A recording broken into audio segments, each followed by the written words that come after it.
Hey everyone, it's hard to believe this day is here, but it is May 9th, 2026, which means it is 10 years since this race was uploaded to the channel. 10 years ago today, the first ever Daytona 500 on my channel was uploaded.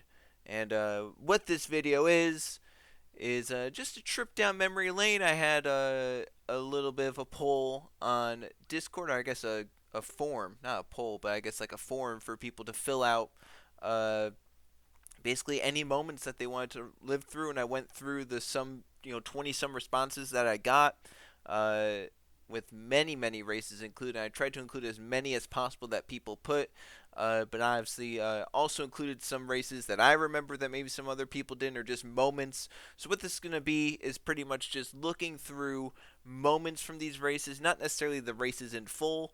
That would take way too long, and we don't have time for that. So I want to talk about the start of this, and I'll start rolling this. I talk quiet. Welcome to Daytona for I am quiet. 500. I'm Joseph Rakowski, And that is insane to think about. So, 10 years later, just how quiet I am in this video. But this was like before I had really learned what to do with this stuff, but just before I guess I came out of my shell, still very introverted at this time, I guess. And I'm just quiet, kind of slow. It's just a stark contrast, because right now I'm just talking normally, right? This is not my commentating tone of voice. This is kind of how I normally talk, much louder than what I'm doing in here. Now, obviously I have the volume turned down, but even if I turn the volume up, barely would be able to hear. And just no excitement. Yeah, the Bandons. How about that? Dan Bandon, the 48, Kevin Bandon, the 88. Kevin ended up winning the championship this season. He was the first ever champion on my channel. Now, the interesting thing with NR on my channel is that I actually did it before this. Back in, had to be like 2011, 2012-ish, when I first got the game. I did like 4 seasons of a series that are still up, right? All those races from back then are still up, but they were just bad races. They weren't good. Stuff was just bad. And I don't really include that in it, also because I took like 5 years off between. So I'd be like 15 years at this point. Prince Arn. Man, the Arns. Prince Arn, Ron Arn. Martinez gets spun in the front of the pack. I forgot that happened on lap 2. Others wreck behind. A huge wreck. The 24 Oh, Code Lewis. And they're wrecking up ahead. Wow, caution out for a big wreck. I didn't even go back to the crash. And here, I'm going to skip through this a little bit just to show what I used to do when going over crashes. Oh, and Random Racer blows an engine at the line. Not Random Racer. Oh, man. But, so cut between, I'm even quieter now. But there were points where I don't even know if I did full speed replays of crashes. And I also just did the thing you can see at the bottom with my mouse, where I just held down the frame by frame thing. I didn't do the slow motion for whatever reason. I just did this, which is still slow motion, but it was a lot more work for me. Whoa! That is a man. Flip. Young Joe. If only you knew. So yeah, I did that. That was just slow speed. And then I just went to an onboard, which isn't full speed. But for a while, I didn't do full speed replays for whatever reason. I just did the slow speed, like the half speed, whatever. Which is very interesting. Man, we lost that camera. That's just so funny. Car ramped off him. Really does NASCAR with another onboard camera? Speak up, man. I just sound bored. It's crazy. It's crazy how much has changed. Now you can't get me to talk slow enough to not sound excited. I've gone too far the other way, some people would maybe think. Man. And then we just go straight back live, don't we? Or am I going on board with someone else? Oh, random racer blows up. Am I gonna? Random racer blew an engine, come back to the caution. Yep. Actually, like, as soon as he passes under the flag stand, it seems like it goes. Yep. The beauty of NR, you never know. And, you know, mechanical failures back then, for a while, I don't even know how many seasons I did that. But for a while, And right there, right if people broke before the green flag, I let it go. Which I couldn't imagine doing nowadays. Yep. And then we pit, and I'm surprised I didn't just skip right through pit stops. I think I've done that before back in the day. It is crazy how... Wow, I took away the thing for pit stops. I don't know if I've ever taken away the thing back in the day. That's probably the only time that ever happened, where we had a full screen without the black bars of the controls, the camera controls. Oh wow, I actually cut too. I thought I was gonna go straight back live. There was a moment, if I can find it, there was a big save. It's right about here, I want to say. Which is absolutely an incredible save, which if it happened nowadays, I'd be hooting and hollering with Trey in the booth. Yep. I don't even know why that happened. Why the 25 drifted up. Oh! Gracie gets spun though, Like, I just stopped talking. How those Hendrick cars saved it, I have no idea.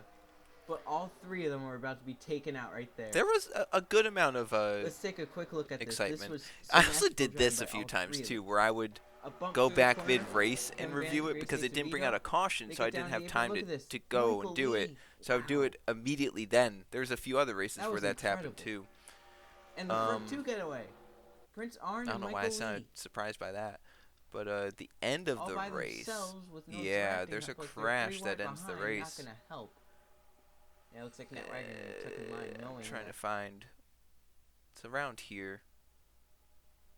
Ron's gonna be stuck in the middle here. Yeah, because it happens like... Still going at pretty decent speed, just didn't have any draft, I think. Happens pretty... Oh, there was smoke. Crash? Oh, it was... the 34 and the 22, they had to pit.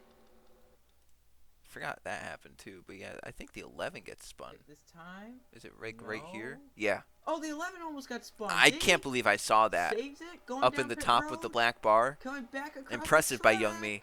Oh, into Elba up into the... And Gabriel also involved. That's going to be a Not caution. great commentary, This though. might be for the race. Terrible commentary. I can't believe that...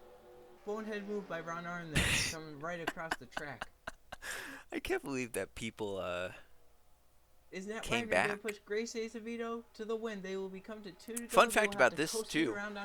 If If you look at the title of the video, read description. Prince Arn and The Kevin reason Bannon.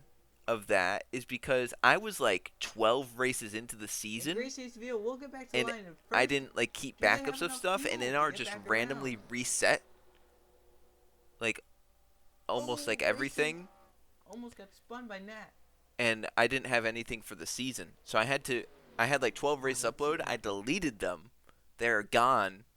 I wish I would have Isn't it kept them. That funny would have been cool. when the But guy they who are spins gone you for ends up good. getting hit because you And come right across the track? I had to Ron Arn restart. So that's the got only reason spun May by 9th is Elba. actually my An amazing anniversary, save. because it probably would have been like January or February down. sometime. Stays down there, stays full. So yeah, this race ends under caution, Get better angles. which is kind of fitting. This race ended under caution. Then the last Across ever the Gatorade grass. Cup Series race ended under Somehow caution up into too. Elba, The Jackie Fitzgerald Homestead finale in and season look at that, 14. up So into the air along kind of a with full Gabriel circle Wanda. moment there. But The two Wanderleys taken out. let's go on to the next Elba video. See slides what onto what I got back for this over. one. All right, so I'm really glad someone remembered this and put it in their form as in the list of moments they wanted to revisit. They're like the end of the season 1 600, which is just absolutely ridiculous what happens. If you don't know about Charlotte 2013, I believe, I'm trying to remember who it's by, SDT or something like that. If you don't know the legend of Charlotte 2013, then let me show you. There's some excitement out of me. So, it's not even been half a season. I'm already kind of getting up. Dan Bandon pitting. K-Duke gets spun. Dale Jr. 88. 4 cars involved. A lot of wrecks. The big one. Oh, my goodness. That ends the race. A big wreck. He's in the stands. Oh, so he. Everyone involved. This is the Charlotte glitch, as it's infamously called. Get a great position out of that. It's happened a handful of times on the channel. Because for a while, Charlotte 2013 was the best and newest version of Charlotte that you could use. So you kind of had to deal with the glitch and hope that they didn't crash or... Shocked over the radio at what happened in his mirror. I was taking it serious at this time. Now... There's some cars. What? Flown into the catch fence. The white flag is out. Yeah, flown over the catch fence, actually, Joe. But I was taking it serious. And we'll win two. Now, Trey and I would be laughing and probably just like dumbfounded at what we'll have to win the what happens. Let me go to the replay. Then you've got because the replay part. Oh man, they were wrecking like after the race. Yeah, the replay part. Dude hits the wall hard, goes down to Hayden Caldwell, spins Dale Jr. to 88. Hayden might miss it, doesn't. Hits Dale Jr. to 88. Gabriel with a tough hit. And then right here, so the Charlotte glitch, for whatever reason, I'm sure I could go into like a sandbox and see what it is, but there is something with this portion of the track.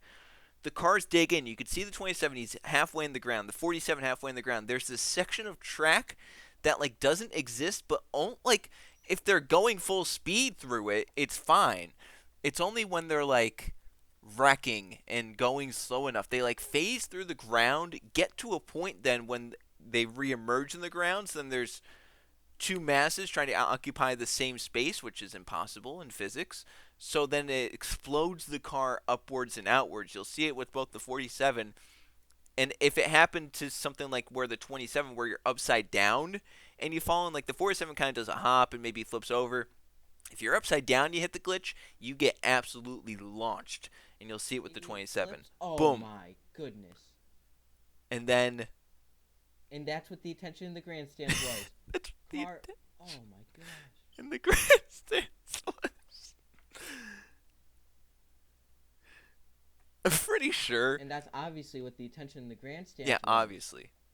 I'm pretty sure the next race was Michigan, and I held like a moment of silence for all the fans in the stands that lost their lives in the 600 race. Oh, it was so funny. I'm laughing just looking at it. Love the Charlotte glitch. Absolutely amazing. I'm pretty sure that's about all out of this one. So let's get to the next one. All right, here we are for the next one. This is actually a little bit earlier in the season than Charlotte. This is Atlanta. Reason I'm showing this one is because this is the first ever photo finish on the channel. Between the 4 of Marco Martinez and Dan Ban gets inside of Austin Gagner. Austin Gagner in the 19. Dan Ban in there. Marco. Does he have a But just remember this race in your mind. Atlanta. Austin looks to the inside. How close it is. Second win this season. It's gonna be side by side drag race to the line. Oh, who won? If I'm pretty sure it was 4 1,000ths of a second. That was a close finish. All right, I'm gonna pull it up here. Yeah, it's 0-0. So it was 4 1,000ths of a second. Won this race between the 4 and the 19. That is the first ever photo finish on the channel, and photo finishes are just something everyone who runs an NR series just wants to have happen on a normal basis. Man. It's not really been something that has happened much for us lately. I feel like we've had some good races. They just haven't resulted in photo finishes. But it's always cool when one happens like that. And obviously this being the first one, you could hear there was some excitement being for the 8th race, that has ever been uploaded to the channel. I was starting to get some excitement, and I guess this kind of helped with it. So, yeah, that's the first ever photo finish. Remember, it's the 4 and the 19 because let's go to the next clip that I want to show. So we're still in Season 1. We're back at Charlotte, but this is the Charlotte daytime kind of fall race, if you would call it. It's the one in the chase. Will it work? Where Austin Gagner is winning. by a wide margin. The 4 is in second. But then there are lap cars side by side. And somehow, some way, basically the same finish happens again between the 19 and the 4. Same season, same drivers, another mile-and-a-half track. Once again, they're stuck behind the lap cars. Well, Marco's going to the outside. Here comes Marco Martinez. He's going to be pretty decent commentary. Side by side to the line.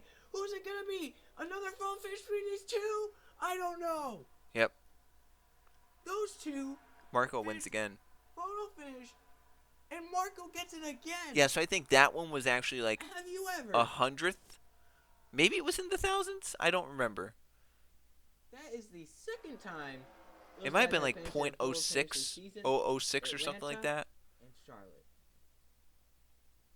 I wish live I would have gone with the spectator cam or TV2. Look how close it is at the line. That might even be closer than the Atlanta one. Yeah. And there it is at the line. Wasn't closer than the Atlanta one, but yeah, I just wanted to include that. That's it's kind of ironic that then this was the third photo finish on the channel, because the second one was between, I think it was Nat Wagner in the 20 and Kevin Bannon in the 88 at Talladega, which was kind of a side-by-side photo finish, pretty close as well. All right, let's move on to the next one. Alrighty, let's get into some old Target Series clips now. This is Season 2 of the Target Series. If you've never seen a Fontana race, an Auto Club race from the Gatorade Cup Series, Target Series, Pensacola Truck Series days, you are missing out. This is what it was like. It was just full-on pack racing, 3 and 4 wide, and we always had big crashes. And speaking of big crashes, Caldwell, let's Eric and TJ Hanley last race winner. see this one, because this one gets so big. Far they've kept it clean, but There. Oh, just as I said, no. Wait, hold on. They've kept it clean. Let's go back. So far they've kept it clean. But Yep. Just as I said, but no, there might got turned. Oh, hard into the wall goes Jason Smith Jr. This car is up and over. It's absurd. Absurd. A car pyramid. Luke Rainey. Reese Julius on top of a million cars. Oh, yeah. Luke Rainey flips down the track. Same with Justin Heath. The yellow out, and as I said, a huge, horrible collision. Right. So you can hear I've gotten a little bit louder already. But it looked like the 91 There's a lot more was excitement. the first one to get turned, and then everyone piled in. Let's see what happened.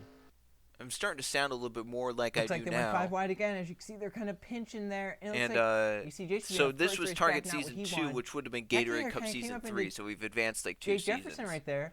Hackinger then went into Aiden Shepard. Derek Bouchard got a ton of damage. Look at the 29. Look at, Jason made a hard hit into Kevin Bannon. That's bad. Gary May. This is just absurd. Luke Rainey. How that happened. Chris Dodd. Like, look at the 62. Justin Heath. Look at Dooley onto the wall, up and over on top of many cars. How high he is. Unbelievable. Paul Make back there. He's your pulser. He was back there. Levi Schoen's home track right here. John West. We just always got big crashes back then. Landing on his wheels, I believe. Look at Kevin Bannon with the so ton funny. of I wonder at this time did I show full speed replays? I had to have, right? For something this big. No, I just go straight on board. Levi Schoen's and do I ever go back off board? Maybe he was able to. Or do I just stay on board? But that was a horrible wreck. Oh wait, maybe I do go full speed here. More time. I also never paused. You can see it down here, the bar getting more stretched out with the, our little indicator of where we are getting further away from the end. I never paused when going to replays. Hit the 29 took into the third one. I'm really scared about that because Jason Mio first race back from a concussion, and that's a horrible. Yeah, I forgot about that. Back then we would up into the fence, people would do on top of about 1 million injuries to themselves, which I don't know why take themselves out of the Eric race. Hine led them back from time. But yeah, people did that. They injured themselves if a wreck was bad enough, and we'll see a lot of that throughout this. I'm sure we'll see a few more crashes where people got injured. But yeah, so that was our first Target clip of the video. Let's move on to maybe another series. Do you remember the Charlotte glitch? Because even in the first season of the Pensacola Truck Series, it struck. It strikes trucks too. Down. Oh, Jeff Wright's around hard into the outside wall. The Andy big one at Charlotte. And there's the glitch. oh my goodness, a huge wreck. See, at that Right, point, right I as wasn't able to as drive serious with through, it. and if Like, he I kind didn't, of he definitely got laughed. some You heard damage. me kind of Yellow out for be like, Jake oh my Gambit, god, and a there's the big glitch. wreck. And then laugh The about 02 it. Jason Samito upside, Which is what I would Josh definitely do Samito now. upside I'd be like, down. there's the Charlotte glitch, Let's see what everybody. happened. There it is. There, We got still recommend flying about it. trucks. Let's see what happened to bring out this caution 3 wide off of turn 4. Yeah. We were talking about this 3 wide off of 4 and how So here, it let's. hasn't worked. The air time was a little bit higher. Came down off the wall. I think that's the 29 that he got into with Jake West. Jeff Brad nowhere to go. Eli goes through the grass, then comes right back up. Dale Petty had nowhere to go. Yeah. Lynn, We just Riley always Cruzy, junked a Merrick, bunch Luke of people Rainey, in a wreck. Rainey, Jacob Morgan. Yeah, I just don't get what it was with the track. Taken off. But look at the Those 29. taken off with Jake West. I was going through this the other night, Watch the 3 pirouette. Dan Bandon. and I don't actually follow the 29 through here on replays. I just don't. I just go on board with people, and I never follow the 29, which I'm very disappointed in myself for. But yeah, that was the that's the Charlotte glitch again. I think that's the last time we'll see it here, but it happened a bunch of other times. So if you go to any old Charlotte race where I'm using this version with the yellow walls, you will probably see a Charlotte glitch wreck if you just keep looking through. I think there was one where I remember the car or truck, I think it was a car, got sent to the moon, and then it was like tumbling in air, and it just like it went and hit an invisible wall somewhere, went back out, hit another invisible wall, and then shot straight down. I'm trying to remember what race that was, but it's not in my compilation here, unfortunately. But yeah, so there we go. We've now hit the Gatorade Cup Series, the Target Series, and the Pensacola Truck Series. So now let's also get to the Mountain Dew Arca series. This was a short-lived series, only had 3 seasons. The 3rd season technically shouldn't have even happened. It had 2 seasons originally. Then I was like, alright, I'm done with the Mountain Dew Arca series. It's kind of, repetitive, right? The races are very short. I have 3 other series as well. It's basically the same stuff, and it's the same people, whatever. Maybe if I would have made it to where like people could only sign up for like 2 series or whatever, and people had to use different people if they wanted to sign up, maybe maybe it would have lasted longer. But then I forget which year. I want to say 2018 or 2019. One of those 2 years, 2018 or 2019, on April Fool's, or actually I guess before April Fool's, I said, hey, the Mountain Dew Arca series is returning for a 3rd season, and the signups will be on April 1st at this time. And that was because I'd done April Fool's a few times. I'm going to say this was 2019, because I'm pretty sure in 2017 April Fool's, I did the All-Series All-Star race, which was, first of all, it was a 40-car race. I had 4 series at the time. It was the Gatorade Cup Series, Target Series, Pensacola Truck Series, and Mountain Dew Arca Series. So what I did for it was I was like, oh, it's the All-Series All-Star race at Talladega. And it was just kind of unannounced, and it was done on April 1st. But what I did was I took the bottom 10 drivers in points from all 4 series and put them in this race. And then it was at like the nighttime Talladega without lights. So it was like Talladega dusk or whatever, no lights, so it's kind of dark. And when they crashed and a caution came out, we looked at the replay. And then when we came back from the replay, we were at Orlando, which is Tiburon. NR's version of Tiburon from NASCAR Thunder 0304. And then we had a fake caution in that one, so I could end back at Talladega at dusk. So it was kind of that was a fun one. And then 2018, I did the thing of switching the points format. I had said like at least one series is changing or something, and what it was I was like, oh, I'm switching to like if you finish last, you're eliminated, and then the final person standing wins, which is a really funny format. Obviously was not true. I think at that point what I was announcing, I was actually switching Target and Pennzoil to the GCS chase format. So then this would lead us to 2019. So at this point I'd already done some April Fool's jokes, whatever. And for 2019's April Fool's, I said, like a few days before April 1st, I made a video, hey, Dew Arca Series is coming back, sign-ups are April 1st at whatever time, and people went, yeah, right, April Fools, whatever, not falling for it. And then at the time it was supposed to be posted on April 1st, I posted sign-ups for the Dew Arca Series Season 3, and then that was the last of it. But this was the first ever Dew Arca Series race in Season 1, and it was the most Arca-like race that has ever been run on the channel. This is lap 1. Down the backstretch, Minnick made it 3 wide to the bottom. Oh, look out! 17 spun! Up into the wall! JT Hanley is on his side in the fence! And the 55 on his side. The 30 rolling down the track. Caution number 1 on lap number 1. Yeah, so that happened. The 30 up and over there. We had that big crash. JT was on his side. And then the 15 is there. Jonathan Raines. let's go through. And others. So then we get the restart Going backwards right on here. lap Here's 6. a car to his inside. There comes the 69 Jay Barker. 10th Anthony Rodriguez by him. And racing hard. And they're wrecking. They're already wrecking up in the corner. Griffin Lynn. No caution. Yeah. But Griffin Lynn. So I go back and do that, like, no caution, Looks okay. like JT Hanley was pushing Josh Crash. Spun him down to Griffin Lynn. Lynn hit the outside wall hard. And then... And now they're wrecking on the back. Oh! A hard hit, and JT Hanley is upside down. And this will signal yellow flag. Paul Minnick is back. So that happened. Front. I'm pretty sure the race does end 62. under green. A ton of damage. Trey Rainey and others. Let's see Yeah, what happens. but like I don't to this day I still don't understand why it was like a real life ARCA race where they just crashed ridiculously. That was 3 crashes in the span of 6 laps. So yeah, the Dew Arca Series, short but sweet, I guess you could say, because it kicked off with a bang when the first ever race I did with it. And now we're at the rarest series on the channel. This is the Samsung IndyCar Series, which many people probably don't even know that I did an IndyCar Series. But I did. This was right at the end of 2019, beginning of 2020. In fact, this race was uploaded December 31st, 2019. So it was the last race of the 2010s on the channel. I did Samsung IndyCar Series for 1 season. I've always left the door open for me to do it again.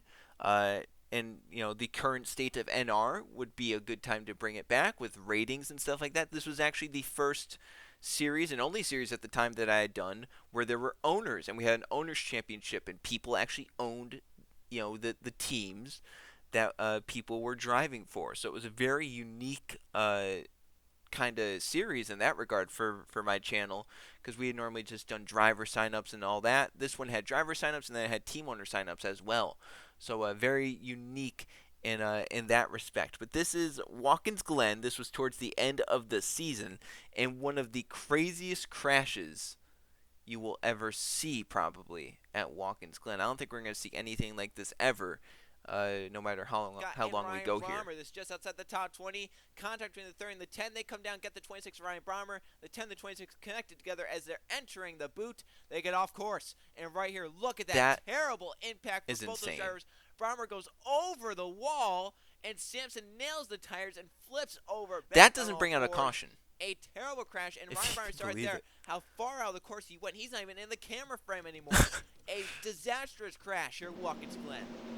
And this did trigger the yellow flag because they're off course. So this was like phase 2 of what I did with NR. A hellacious impact. And look how at where far he is. Ryan Brommer slid off course. Another He's look in at the this. trees and he's driving. Watch this. Through the carousel, entering the boot. And they missed the boot. Oh. And Brommer climbs the wall back down to earth. Oh, watch out. Slides into the grassy area. And Sampson flips back over. Yeah, I still can't believe that watching it, that a crash like that happened. This was a wild race, though. Early on, there was a battle for the lead where, like, the top 2 stayed side by side for, I want to say, like, half a lap, which is absolutely insane. It was, like, from, I want to say, the carousel all the way around to, like, the S's. They stayed side by side, so nearly a full lap. They were side by side, and that was a very cool moment. This is just a really good version of Watkins Glen, no matter what you bring here. It's always good. This is, I forget the full name of it, but it's the one we use with the boot. We use it for DeWalt Cup Series now, and it's just a really good version, and it produces some great racing every time anyone goes here. So always a fun one, and this one was just interesting going over the wall. But I had said this was like phase 2 of what I did with NR, because I'm still, rewinding, and I'm still, using the black bar stuff, but now I'm actually, going through multiple replays and doing different speeds and whatnot. It's kind of changed a little bit, but, it's still not where we are now, where the black bars would be gone and we're cutting in and out of stuff. So it's just very unique to see how things have changed over the years. Here we are with another Gatorade Cup Series race from a COT era. This one, I believe, was put down by Luke Rainey, who you can see right there is running in second place.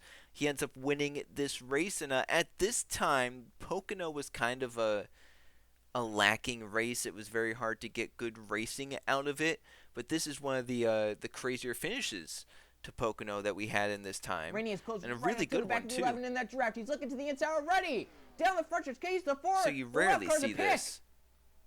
Trying to get to the inside to the quarter especially panel. in that time. With now 2 laps to go. And then lap Beaver traffic. Right decide who wins this race. They split them. No, they don't. Gatway gets blocked. Rainey moves to the inside. Can't get to the inside of the 4. He gets tired to check up. Gatway trying to get to the middle lane. He can't, or can he? Rainey gets by with the race lead. Grattan up to second. Here comes How about some of those names? The 27 is in this. Rainey, Grattan, Galway, Stapleton. From the 27. They might go 3 over on the lap car to see the white flag this time. Battling for third. They have Palapon ahead, don't forget. And now this whole pack has to get around the 4th Buford. Perry and Fitz will get by easily into turn. So think, back in Gatorade Cup Series Season 6, there are still names now signing up.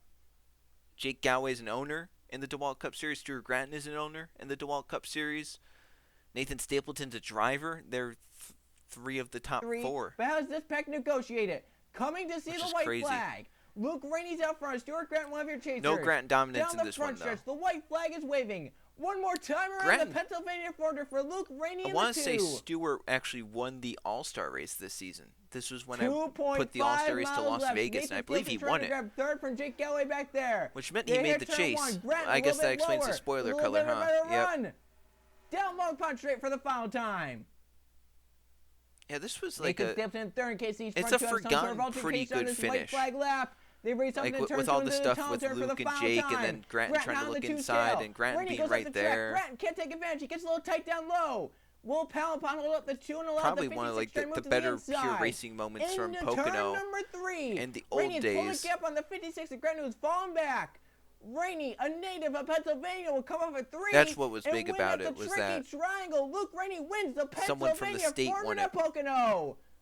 How sweet is that? Always makes it gets to victory lane in the cool. Pennsylvania 400.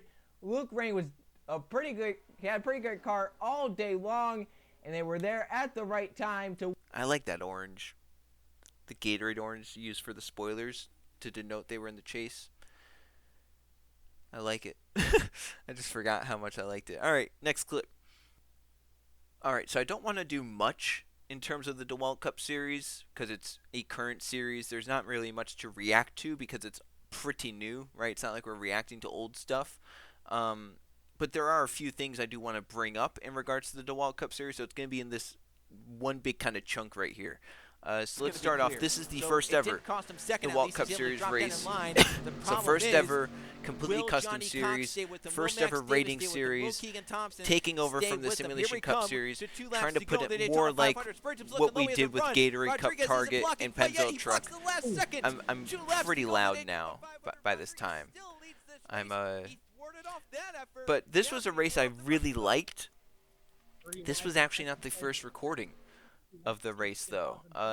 We had recorded an entire 40-lap Daytona race, but I was still using the Windows Game Bar for that, which I have used all up to this point. So Windows Game Bar I've used all throughout Gatorade Cup Series start, all the way through the end of the Simulation Cup Series.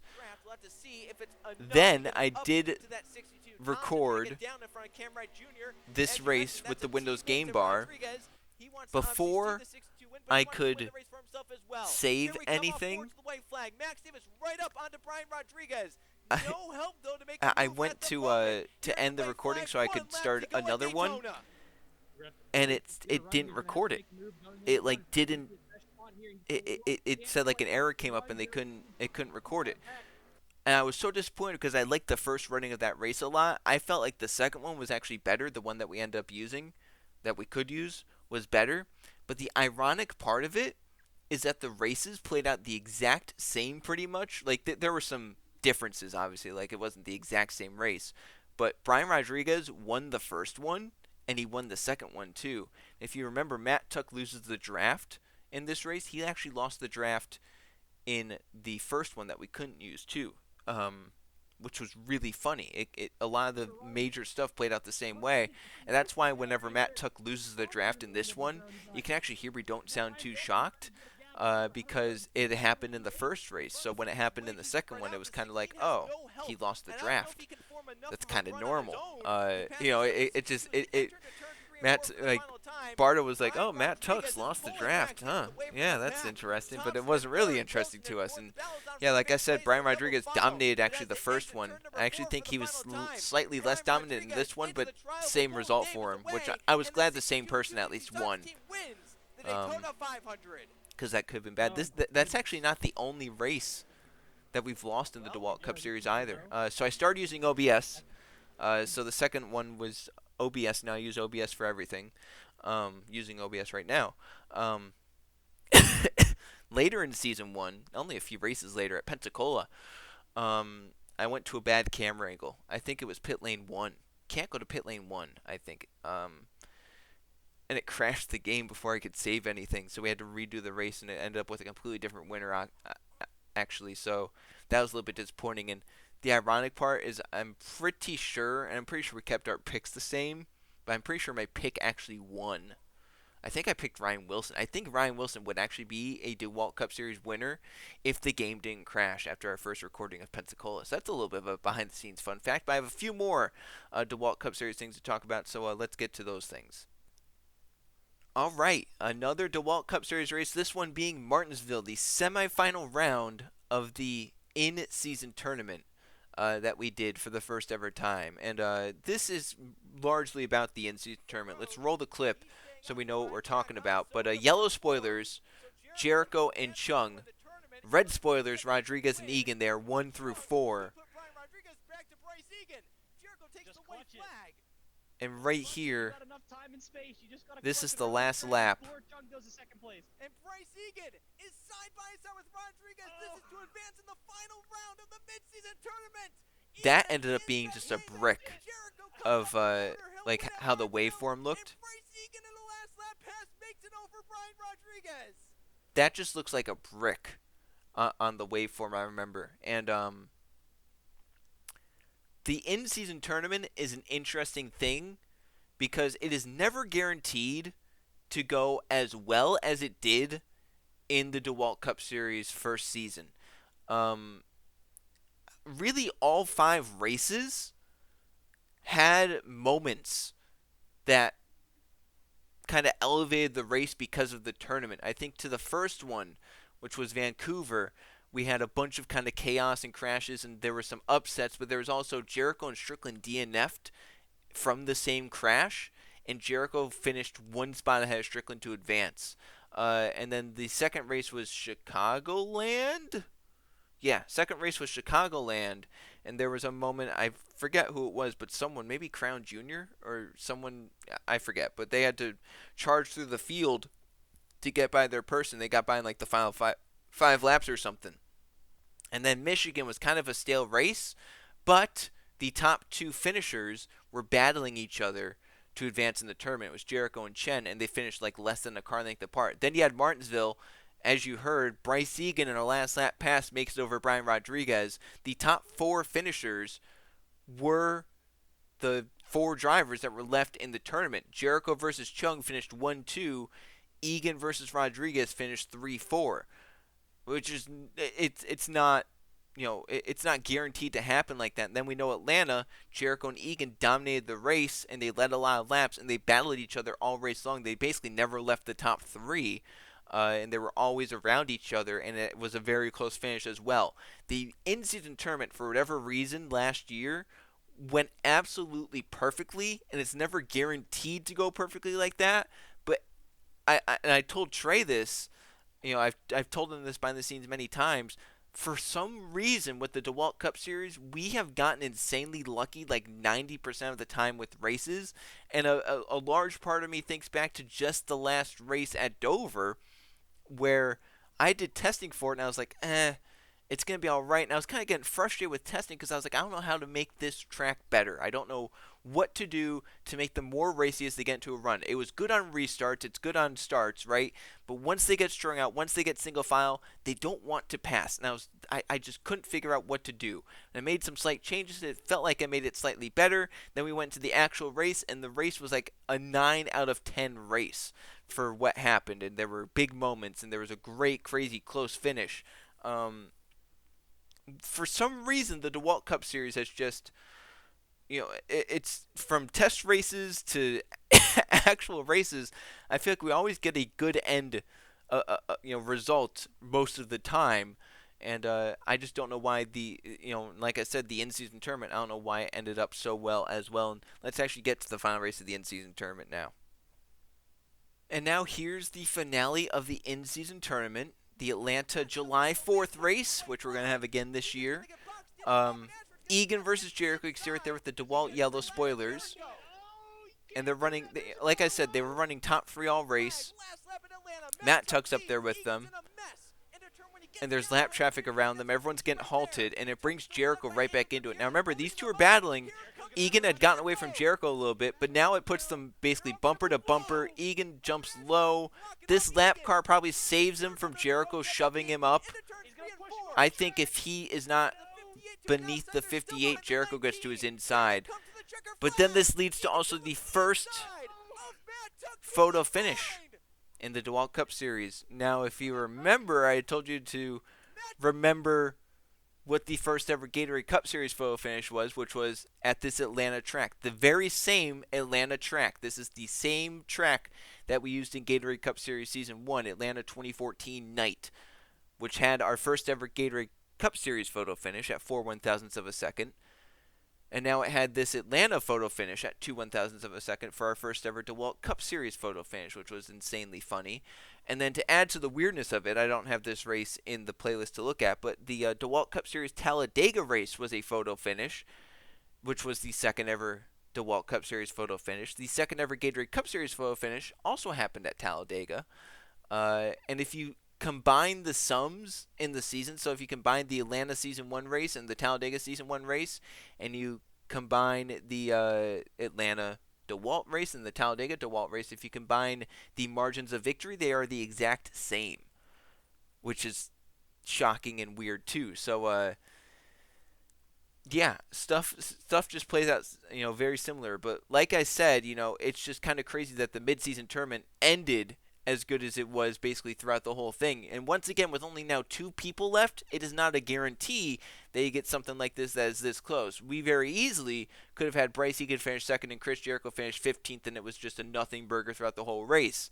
But instead, we had them finish or race alongside each other, all race long, and then they finished basically a 10th apart. Once again, it's not guaranteed to happen like that. For whatever reason, we got very lucky last year with the DeWalt Cup Series in-season tournament. So that's enough for the DeWalt Cup Series. Obviously, it's new, it's fresh, it's in everyone's mind. I don't want to spend too much time on the series, but that's another new series that we've gone through so far. And now we are here with another series. The Simulation Cup Series lasted from 2000 to 2004, so we got 5 good seasons out of it. And this is just such a funny clip. This is just amazing. Had the right idea, but it looked like the back of his car almost stepped Nolan out Lawrence when he tried to get it down on the apron. stranded on the apron. Ended up flipping the 40. But yeah. It takes so long in slow motion. It makes it even funnier. Boom. Oh my goodness! What? So remember, it was Simulation Cup Series, so we were kind of acting like real life NASCAR at the time. So what would real life NASCAR do if someone hit someone head on under caution like that? What seemed purposeful. We ended up, I think, just giving a points penalty. I didn't want to suspend a guy for it, but because he can't control what happens in the game. But it's just really funny that that decided to happen. You know, if that happened once again, we've talked about this with many different things, but if that happened in the DeWalt Cup Series or, you know, any of the prior 3 series or 4 series, it would have been a whole laugh and a joke. Here we had to take it seriously. So when that happened, it was, you know, behind the scenes, it was funny. We were like, oh my God, that's just absolutely insane what happened. And, then the back end just kicks out. I wonder yeah. if Look how fast he comes in here. I mean, we could get a full God. Oh my goodness, how fast was he going in there? It's just, it's so funny. Simulation Cup Series was funny at times. A lot of work, though, and just a big headache after a while. That's why it stopped. DeWalt Cup Series has been a lot better, even though there's still a lot. There's actually a lot more for me to keep track of, but it's less of a headache, if you can believe it, than the Simulation Cup Series was. It was getting a little old, a little fast, so that's why I ended it after 04, and I'm glad I did, because we've gotten a pretty good series out of it in the DeWalt Cup Series. Dang. And then just heads on. I mean, yeah, Anthony, it's just really funny to it happen that it was Anthony that did it, because he's the wild man of the series, right? And he had been for forever, and then the fact that he was the one that drove headfirst full throttle into a car that was stranded on the apron that he had gotten crashed by is just absolutely funny and just such ironic, just very ironic that it happened like that. So that's a funny moment and kind of a recent moment, but still funny to relive no matter what. Speaking of Anthony Hernandez, here he is in his number 48, winning for the first ever time, I believe, in the Gatorade Cup Series. This might have actually been his rookie season, too, I think. So that would be why it would be his first win, maybe. But this was also the first ever time we had Denver on the schedule, which we actually brought back this last season in the DeWalt Cup Series. Wasn't as good as I wanted it to be, but it was great to have it back. This was a very close finish, too. I believe it was Anthony Hernandez in the 48, and it was. Hernandez has won his Vince Finta's name almost made me completely botch the commentary for that. You hear me kind of not stutter, but stop when I'm going to say his name, because I almost said, like, Vince Vinta. Like, even now I want to say Vince Vinta. It just, you know, I don't know why, but yeah, you can see how close that was. Pretty darn, like 100th, right?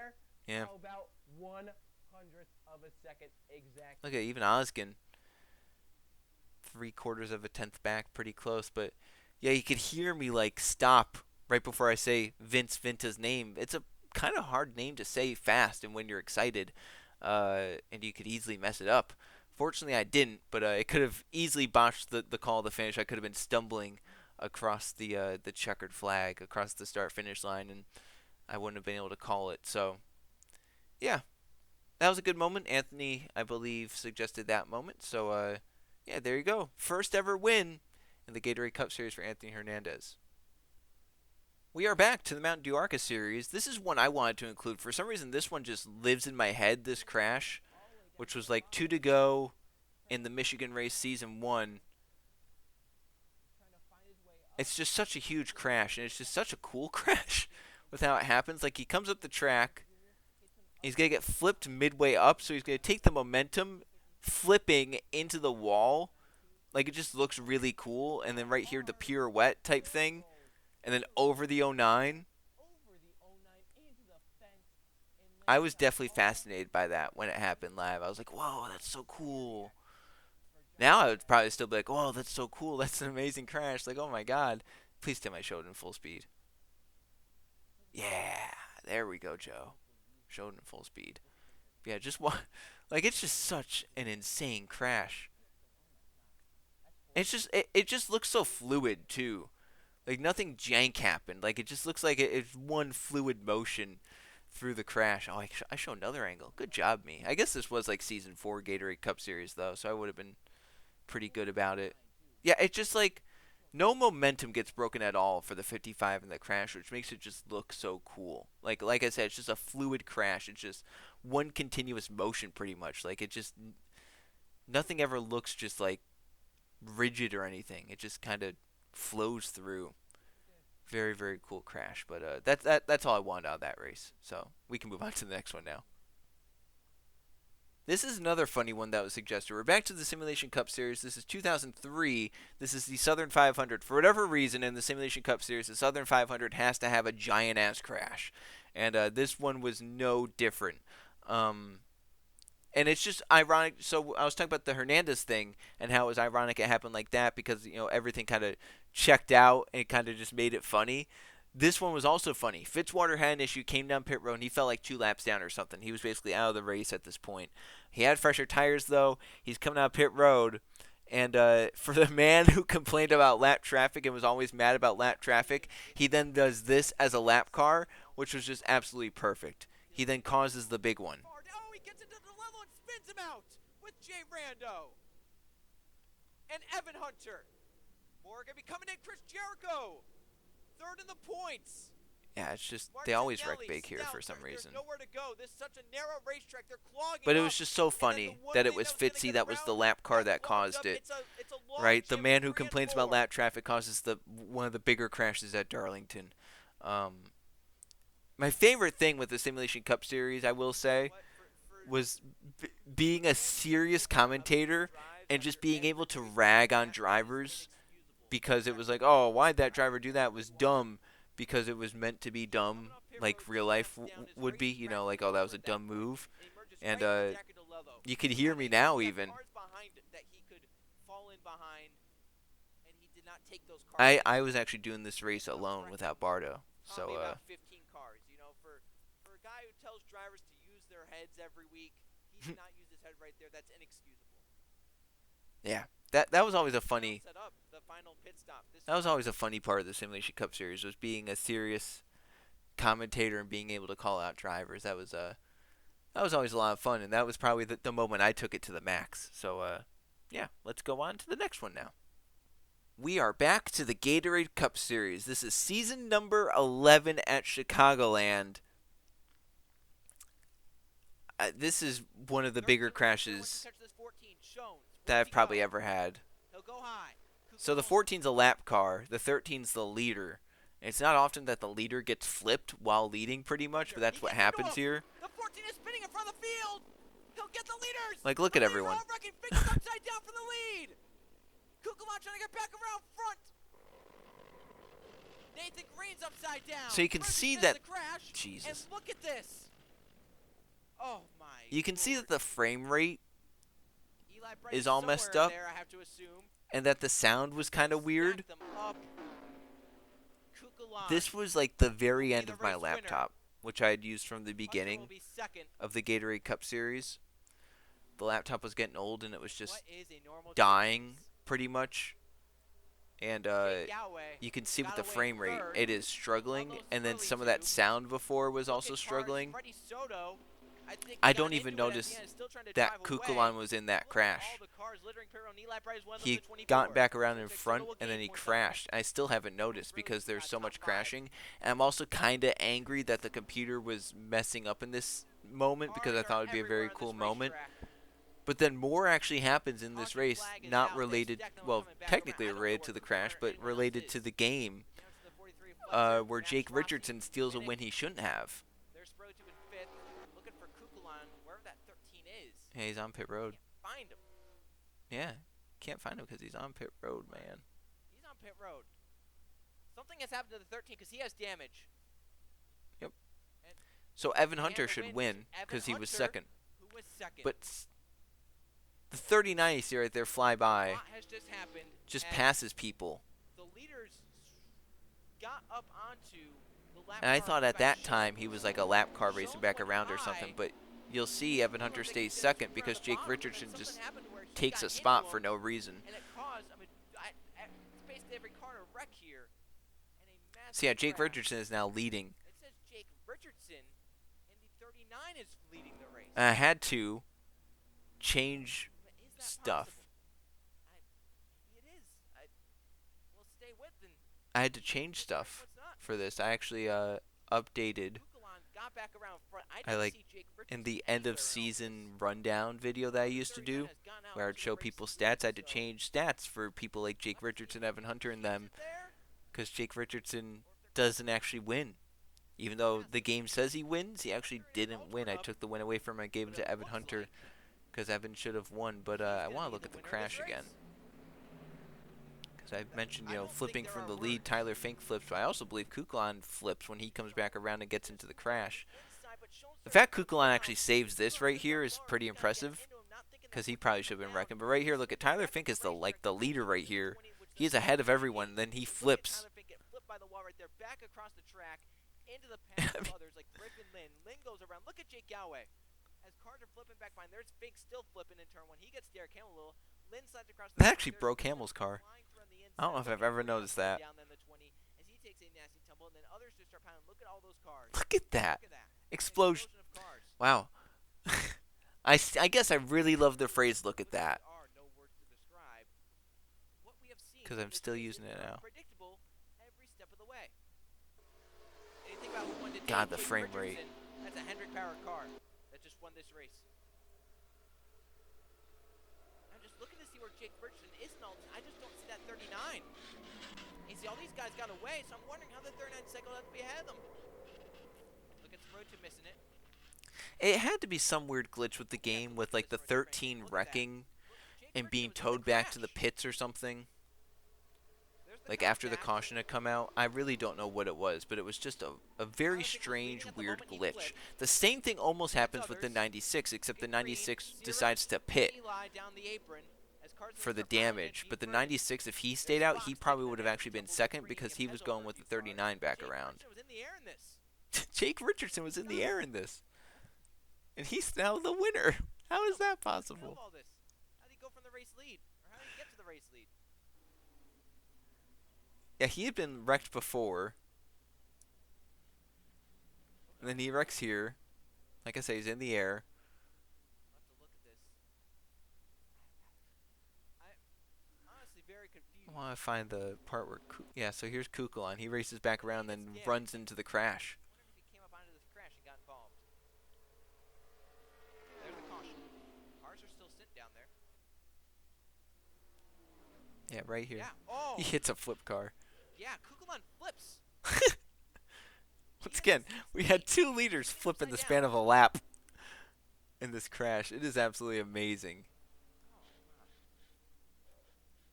Hunter misses it only because the 13 hit the 16.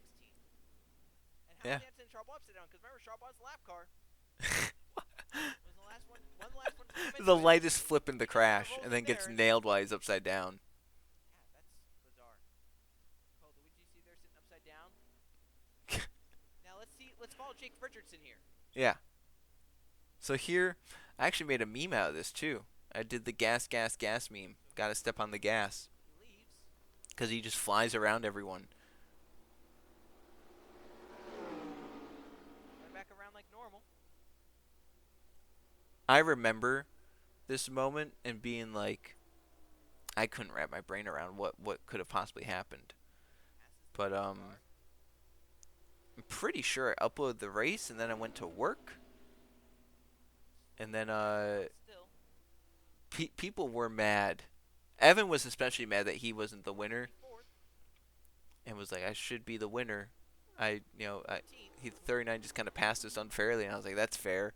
So I decided I would actually give him the win since he was back in front.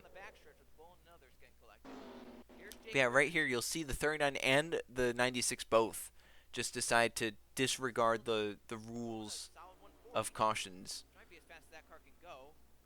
They wrecked again. He just goes. He's the one that catches up to the pace car, and I don't know why the field was. I don't know if the field was waiting for the 13 or if the field was waiting for the 39 because something in the code got messed up. I don't know. But yeah, Jake Richardson unofficially wins this race. He wins it for like however long it took me to disqualify him from the win. But yeah, that's just a really funny moment, and I have a very similar crash to show next. So here we are, still with the winged COTs. This is the very next season of the Gatorade Cup Series, Season 12, the Pepsi 600. And after the very long race, here we are coming down to the end. We're within the final 5 laps. Yellow flag would end it. And you can see I've gotten my new computer by this point. And we have a very similar crash to that Chicagoland crash.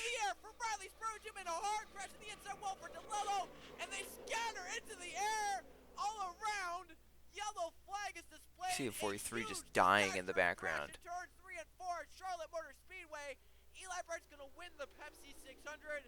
Yep. All the attention is on what has just occurred on the back straightaway. We hope everyone for good reason. Okay.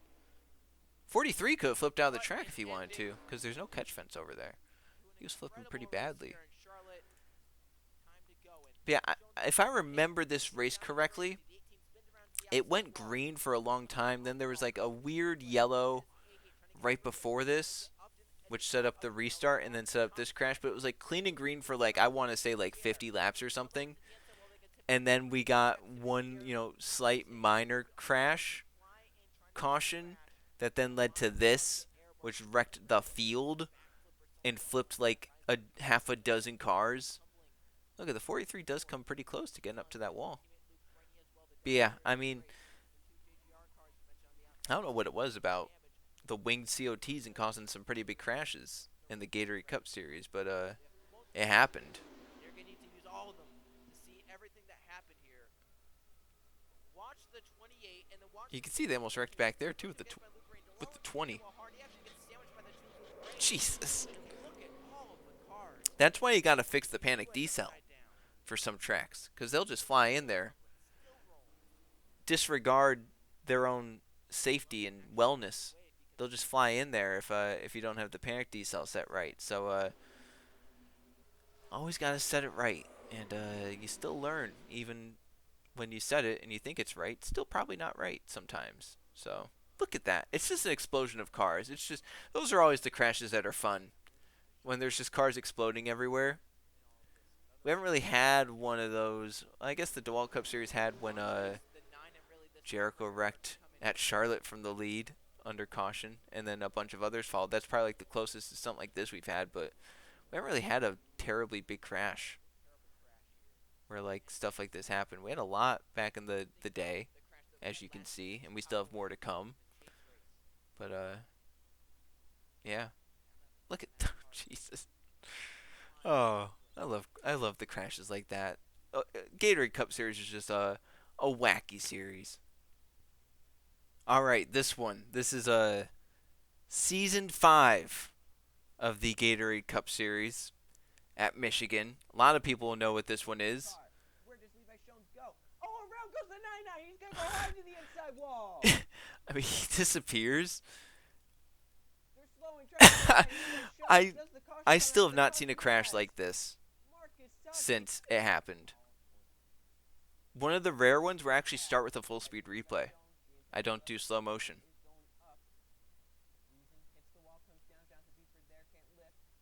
Jesus. And probably one of the most analyzed crashes that I've done for replays. I show like every angle possible, and then I do slow-mo, and then I do like frame by frame.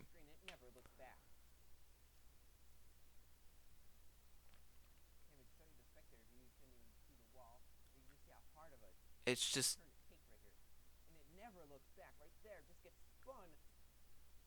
I remember when it happened, just being dumbfounded that a crash like this happened.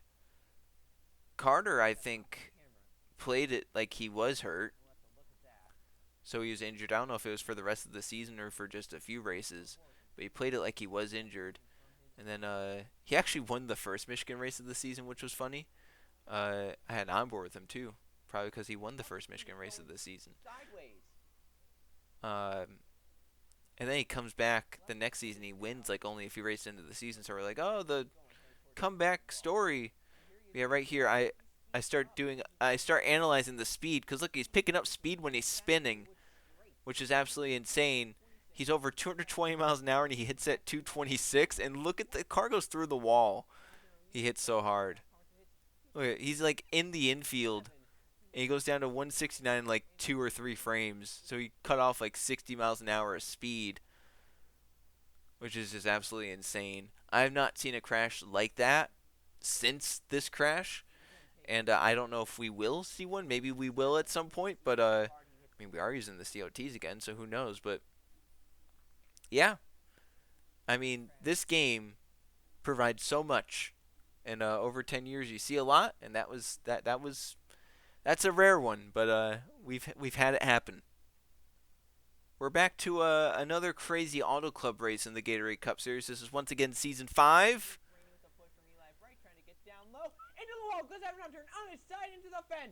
And probably the earliest example we've had of a car getting stuck in the fence and just staying there. Evan gets impaled in the fence and stuck. I mean, I just don't even know what to say to some of these, right? And I mean, this is just... That's also just a weird flip, and then the momentum taking him up like that. He just gets stuck in the fence. It's just... it's ridiculous, man. NR is such a funny game. Talk about immediately decelerating.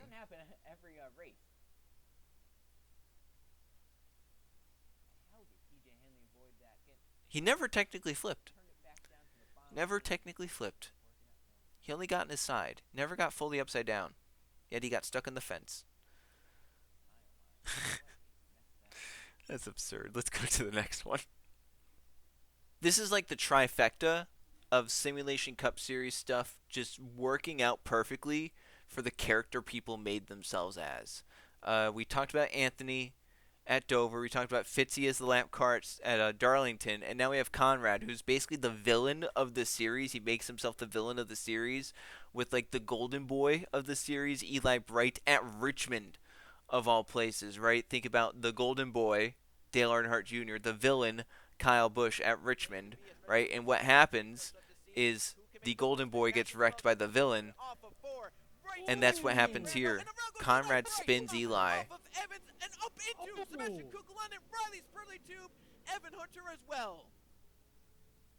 And once again, it just played out perfectly. That it looked like it might have been off of Conrad Evans. Looks like it might have been off of Conrad Evans. Struggling with that car. So yeah, we get a replay. Let's go back a little bit. Position fourth place early on, and right here as they come off the corner, we saw ahead Wells and Randall make contact. The same thing happens with Eli Bright and Conrad Evans, but unlike with what happened with it was also perfect that the Wells and Randall thing happened, because I got to then use a comparison of Wells and Randall didn't wreck because the one lifted for the other and allowed them to correct it. Conrad, he doesn't have regard for people, so he did not lift, and he just drove through Eli and said whatever happens, happens. And then it also happened that his teammate got collected. And it was just a perfect villain story of, hey, Conrad's the villain. He just took out the most popular driver, Eli Bright. And just once again, Simulation Cup Series, it did have some funny storylines and just character backstories with stuff like this that happened. And somehow, some way, the game matched what people thought of themselves as. It's really, really funny. We are staying with 2002. This is the Southern 500 at Darlington. And this was a big thing that was happening at the time, where the season was so jumbled and disorderly and disorganized that the points were so close. Look, you had 8 drivers within a race of the points lead. And then I brought up stuff like their lowest points position and how far back they were. And some notables, right, is Chris Jericho was 502 points back after race 15 and came back to be 98 points down. In fact, I think he leads the points a few races after this, right? He gets himself into contention and leads the points. You you look at Mathis Wells, he was 14th in points after race 11. He's leading the points now. 21 points back, 76, 79, 82, 98, 103, 137. It was just insane how the season was playing out, and it was so much like real life 2002, where it was like no one wanted to win the championship, and we had so many people close together. And watching through 2002 now, I'm getting very similar vibes with how our SCS 2002 played out. But this is one part of the race I wanted to show. The other part is the big crash that happens. Where does that happen? It's towards the end of the race. It's pit stops right here as like people are trying to pit and whatnot. And people are on, yeah. There we go. Oh, no! Ooh. Kukulon and Mills, where's Mathis Wells, the race leader? They're still wrecking. Eli sacrifices himself for Mathis right there. Oh, no! Oh, no! And Richardson. Oh, no, and upside down goes the 30. Jordan Stout came from the back of the field. He's involved. Chris Jericho's involved. Trey, so many of our race leaders are getting involved. The Zaccadello's driven through the middle of it. This and was the just 97 cars are in the wall. We have another upside down. Again. Is that the 25 Series upside down?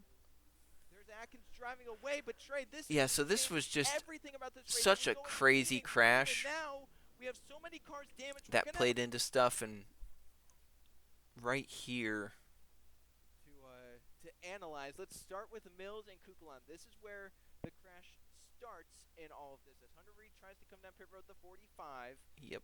Mills is going to squeeze up into Kukulon. But like, just the fact that the 25 was right there, right, and then gets wrecked up ahead. And as these two spin up in front, there's still stuff happening. But here come cars into this. Look at Eli. Boom. Hits the 29 up. Saved Mathis Wells. I think that did save the 20, Joe. See, I think we stay with this part of the crash for a little bit. Yeah, and then right here. Hits Jason Albert. Brett Sears already spun from ahead. Albert spins up, or excuse me, Atkins spins up. Richardson Look at is the now 25. in a slide Boom. into Atkins, and That injures Brett. an extremely Underneath hard the hit. car. Yeah. Jamie I think Snyder Brett sits hit out the rest of the chassis. season. Matt Tuck I filled like in Brett for him, if I Sears. do believe. I hope he's all right. Yeah. Yeah, the 4 and definitely the 25. And then he gets flipped again I mean, he's by his clearly teammate. I'm pretty sure by the driving away 48. or coasting away or something here, but I don't think the underside of these cars are meant to be hit like that. Yeah, right here. Teammate Jay Brando. Oh, man. Once again, the Simulation Cup Series and the Southern 500 just had some of the craziest crashes ever. And this was another, another instance of this.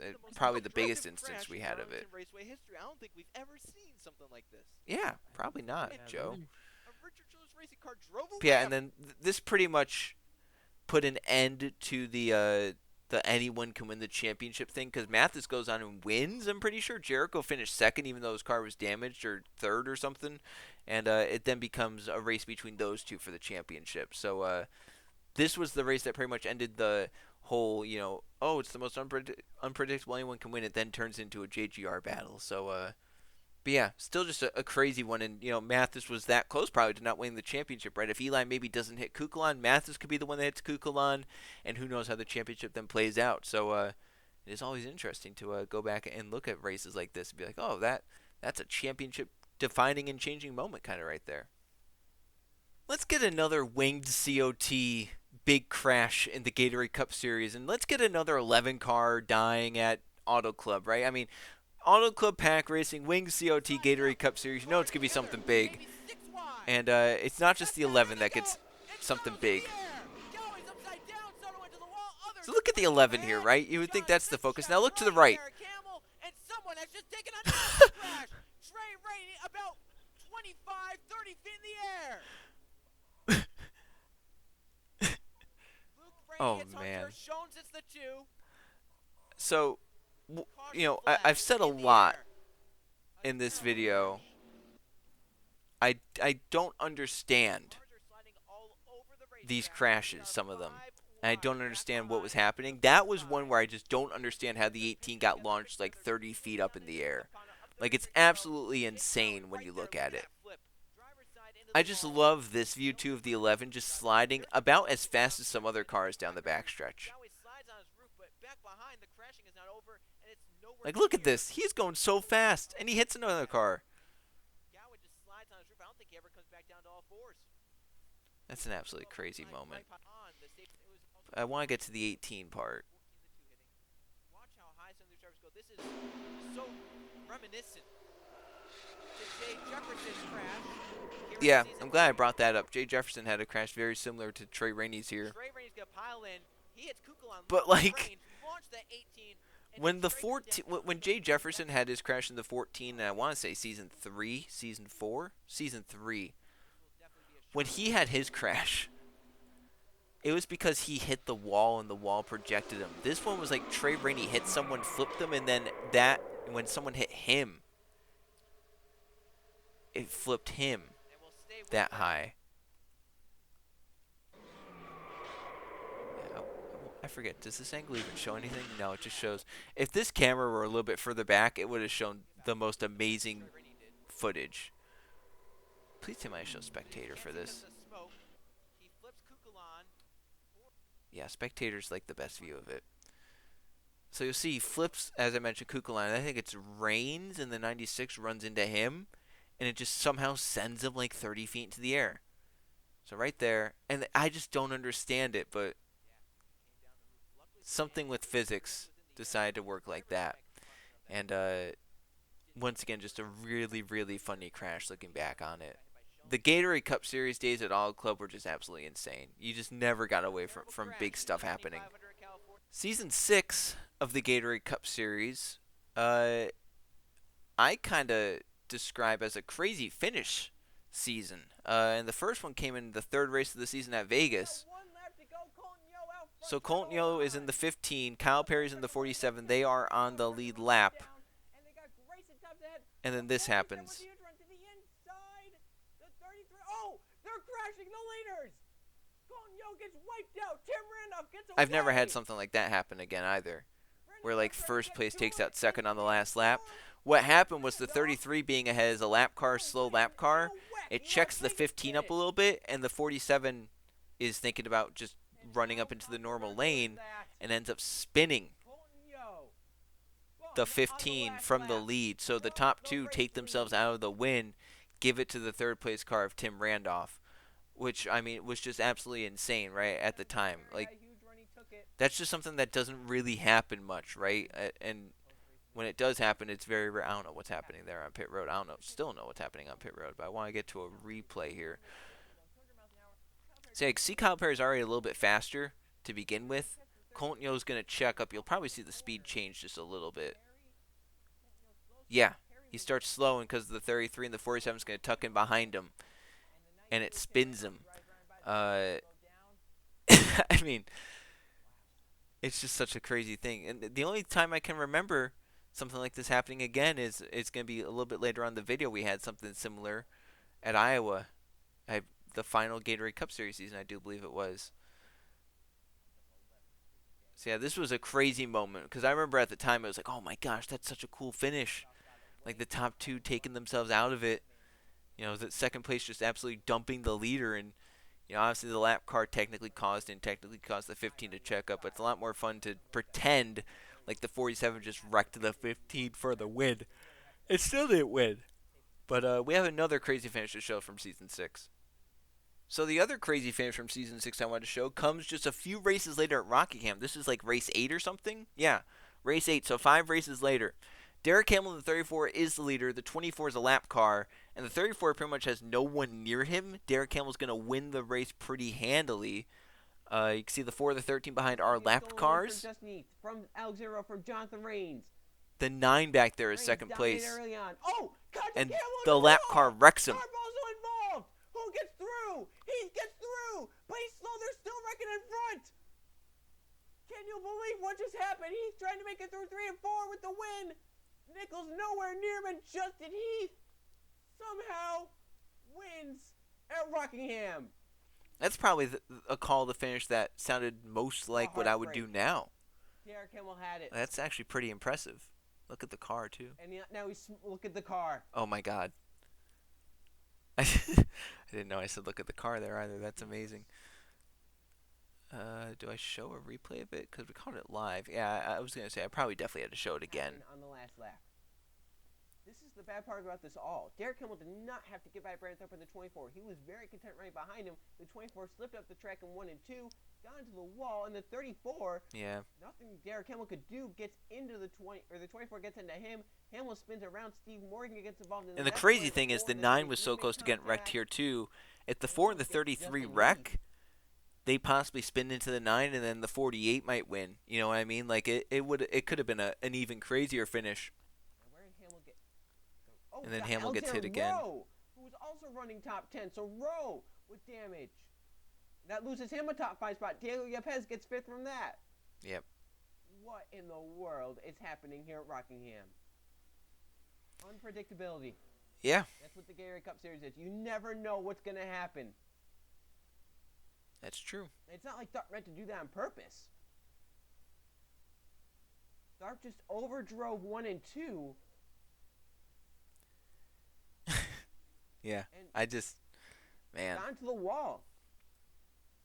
Tharp had no intentions of doing that. See, Season 6 was a crazy season, man. Even the championship battle at the end came down to 6 drivers. Came down pretty much right to the wire. It was a very, very good season. If I had to pick like from the OG seasons of like the first 6 or so, I feel like the first 6 kind of, well, I'll say the first 4. We've seen a leader now get wrecked by a lap car. We've seen races get changed because of caution flags. I'd say the first 4 Gatorade Cup Series seasons are very similar to one another. 5, 6, 7, 8 kind of, relate to each other, maybe even 9 in that. And then kind of the rest are through to the end. So there's the Season 6 crazy finishes. Let's see what more we have.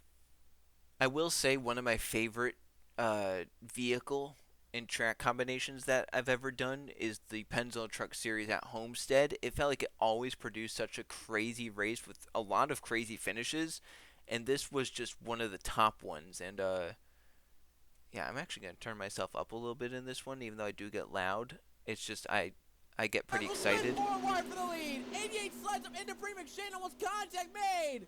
There goes Lyndon. So they are packed together, right? This was always how the Pensacola Truck Series raced here. Side by side and 3 wide for the lead in the win. But it gets crazy with the 17. Through 3 and 4, the ones to run. Here comes Lloyd through the middle of the racetrack. 4 wide to the line. Who will win at Homestead? Beating and banging. Griffin Lynn wins the race. 4 wide for the win. So I was so focused on the 4 wide for the win, I don't notice the row behind is 5 wide. So they are 4 wide for the win, but they're 5 wide, the immediate row behind the 4 wide for the win. But I don't notice that because I'm so caught up in you can actually see as they're crossing the line, the 84 is hooking the 82, and that's what causes the crash. They start crashing, you can see it right there. Look, at the 82 is turning into the 15 because of the 84. They crash after the checkered flag. 4 wide for the win. And I catch that because I hear it. There they go. They are wrecked after the checkered flag. Trucks all over the place. Michael Gregory 11 gets 13th. Bobby Frazier 16th. Ashlyn Boyd 22nd. And Michael Gregory back in Season 4 of the Gatorade Cup Series won the championship. Michael Gregory, that's an old name. He was around in the first ever Gatorade Cup Series season. As I mentioned, he won the Season 4 championship in that series, and now he won a Pensacola Truck Series championship. What was it, Season 9? Season 7? So that's a pretty decent ways. That was like Gatorade Cup Series Season 11, so he stayed around for a long time. Props to Michael Gregory. But yeah, just that's an absolutely crazy finish. Once again, you as a runner of a series and as a commentator, you really want crazy and close finishes basically every race, and you could hear me there how excited I was getting because of it. So I'd mentioned in the Season 6 finishes, the Las Vegas one, I was like, it's hard to remember a time after where second place wrecked first place and cost them both the win. This is the next version of that. This is Season 11, Race 11 at Iowa. Derek Hamill is leading. TJ Hanley is second. Fitzwater with damages in third. Hamill Slide jobs Hanley, who gets back to the inside, makes contact with the 15. He's going to spin Hamill around. Hanley spins The best Hamill, part about Fitzwater that, the gets caution through. doesn't come Did out the yellow come out? They're racing back. until they've crossed the line. They're racing back around So now they're the racing yellow. back. This is for the win. If the caution comes out, you'll see Hanley, right who here. gets back to the inside, makes contact with the 15. He's going to spin him. If the caution comes out, Hamill wins. Look at Hamill crosses the line. He's the leader of the lap. But since the caution doesn't come out until like here or so, everyone is racing back. The front few are racing back. Did the yellow come out? They're racing back. And then they actually wreck with the 15 even more. They're racing back behind. around to the yellow. So it's This just is these for the two. win in They Iowa. are racing back. No one Fitzwater else is. And Hanley to turns 3 and 4. Hanley's going to try to get there. He's right to the inside. Fitzwater in a drag race to the yellow. Fitzwater is going to win in Iowa. Well, Yeah, that was a. That was just a crazy race overall. And then there's that funny story. This was supposed to be an Iowa doubleheader. So this was the first race. And what I did was I went and I did the race, did all the ending stuff, closed out the game, made sure to save my audio, made sure the footage saved right because I was using Windows Game Bar at the time. And everything saved. I was like, cool. Now let me just. I immediately was like, I'm gonna go do the next one. I'm gonna go do the second Iowa race because they were gonna come out back-to-back days. And then I do that race. I record. I have my recording audio. I can see it recording up in the top right. Like I see the thing that says the game bar is recording. I go through. I do everything, and I get out and I go back into to make sure everything's saved. And I save my audio. And then I see that Game Bar decided to record something else. I think I recorded Audacity, which is my the program I use to record audio for myself, my commentary. So it recorded the Audacity window, not the NR window for whatever reason, even though the NR window was the active window. I had been clicking in NR and stuff like that. So it lost me that whole race of footage. And I believe of every race I've done, that is the only race on the channel that has no footage. I did upload the audio a few years back of of some of the big moments of the race. But yeah, it's a shame because it was a crazy race like this one, and it had some crazy moments. But people will never be able to see how it played out. I'm actually the only one that got to see that one. So it's a shame that happened. But I thought, you would think that would have been the thing that caused me to stop using Windows Game Bar, but it took me all the way until the DeWalt Cup Series to do that. So kind of crazy in that regard. Windows Game Bar is causing issues all the time, and that this wasn't even the start of it. There's a lot more before it. Here's another classic Iowa finish in the Gatorade Cup Series. This is Season 9 of the Gatorade Cup Series. Another season that had a lot of really good finishes. This Iowa one was just absolutely crazy. So it kind of went green for a little bit. Then we got a quick slew of cautions. And then the front few raced absolutely just aggressively for the end of the race. I mean, there are like 5 cars stacked up here. I'll let Season 9 me take over for a little bit. He slides up the racetrack. Jay Jefferson, the 78. Here he comes, bomb lane. Side by side for the win. Jay Jefferson, Pretty into it. Bouchard, they're side by side. Through 3 and 4. 78 swings wide. Kugel on the one inside. Bouchard swings sideways. Jefferson wins. They wreck at the start-finish line. That was like a dream of mine. Code Was Luigi, Matt Gunn, Derek Bouchard, I had always Erickson, wanted a Anderson, Clark at race the end. where the top 2 are coming Anthony side by Hernandez, side Luke Rainey, and the Colton field is Yost, exploding showed up on the behind, kind of ground. like the Then 2007 stacked them up Daytona past the 500. start-finish line. This race delivered that. The 78 That's to 1 the were finish side I by think side, everyone wanted to see. and then Side third by on back side were to the wrecking. checker. Jefferson wins So over you have Kugel on that the margin photo victory for the finish. 78, just about a quarter of the start-finish And line. then they As wrecked they go for through 3 third and 4, now right they here. jump right hard on the gas, gets into the 20 Bouchard, spins look it at down this. to Matt Gunn. It's just They all Armageddon wreck on behind the front start-finish two. line. 20 to the 13, they all cross. Luigi into the 20, there's Hernandez hitting the 41. Cars come in. Max Anderson and Charles Bois hit. Hernandez gets hit hard Gosh. by Luke Rainey. Colton Yo, Al Lagasse. Yeah, this was this is honestly still one of my favorite finishes. I remember at the time after recording, I was super excited over the race and just elated with how it ended because it was a close finish. Obviously, it was a crazy finish, and then obviously they were wrecking coming to the line. I think that that's something just a lot of people kind of like, is seeing kind of the front two by themselves and the whole field exploding behind. It just creates a really cool visual, and this was one where that was able to happen. So this was a race that very much pleased me. And Season 9 as a whole was actually a pretty good season. Like I said, we had a lot of pretty good finishes. I think we're going to get to another one at some point pretty soon. But yeah, I would say this was kind of in the golden era of the Gatorade Cup Series. Maybe the end of the golden era of the Gatorade Cup Series. If I had to pick like a season, like a 4-season run of seasons that were kind of the best, I would pick probably Season 6 to Season 9. And there's some more stuff that we'll get to later that kind of shows why. So another Gatorade Cup Series race at Auto Club where they are completely packed racing and it's completely crazy.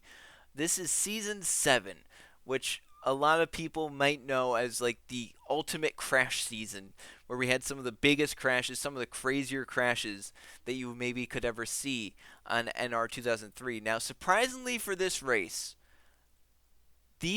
we're coming around to complete the 15th lap. Every single lap was clean. There was not a crash. There were no cautions. And they were racing like this every single time. It's probably the longest green flag run we've had at an auto club that raced like this. It just doesn't happen. But this is the lap where it all ends. You can't really see it from here. These drivers need to really stop down for a second. But there was a yellow car down low. You see that 22 Jack Marshall? He completely disappears from view. These drivers need to really He's gone. for a second, right? Where'd he go? And we're not going to find out until I see a caution. So that they can get runs. Is that the yellow flag that I just saw? It is. Colton Yo and Jack Marshall is flipping in the pit wall. I'm honestly kind of glad that it took me that long to notice the caution. Or at least double. Well, not like I could have noticed it, but this was the first moment I could have seen that the caution was out, because it creates a very funny cut to what was happening on pit road. It is a very, very funny cut, because if I'm any sooner, I probably catch the 22 with the 37.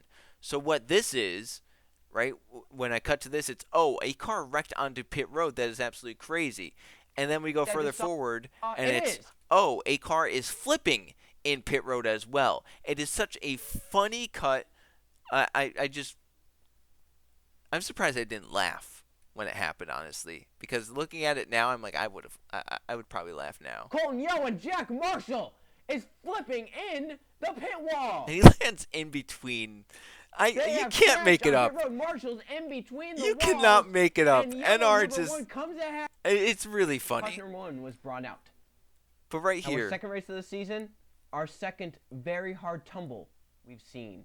Colton Yo makes a this is one of the like Jack Marshall, Jay Jefferson. You Jake probably West, can't get this crash again. Yo and Marshall. Like this is probably the only time I'm ever gonna have a crash like this. He's sideways, trying to save the car. It's never gonna happen again. Towards pit road, and around goes 22. Look at that hit. That's insane. And it sends the 22 barrel rolling down pit road. And then look at all the flips. 7 wrecks, and look at this 22 car.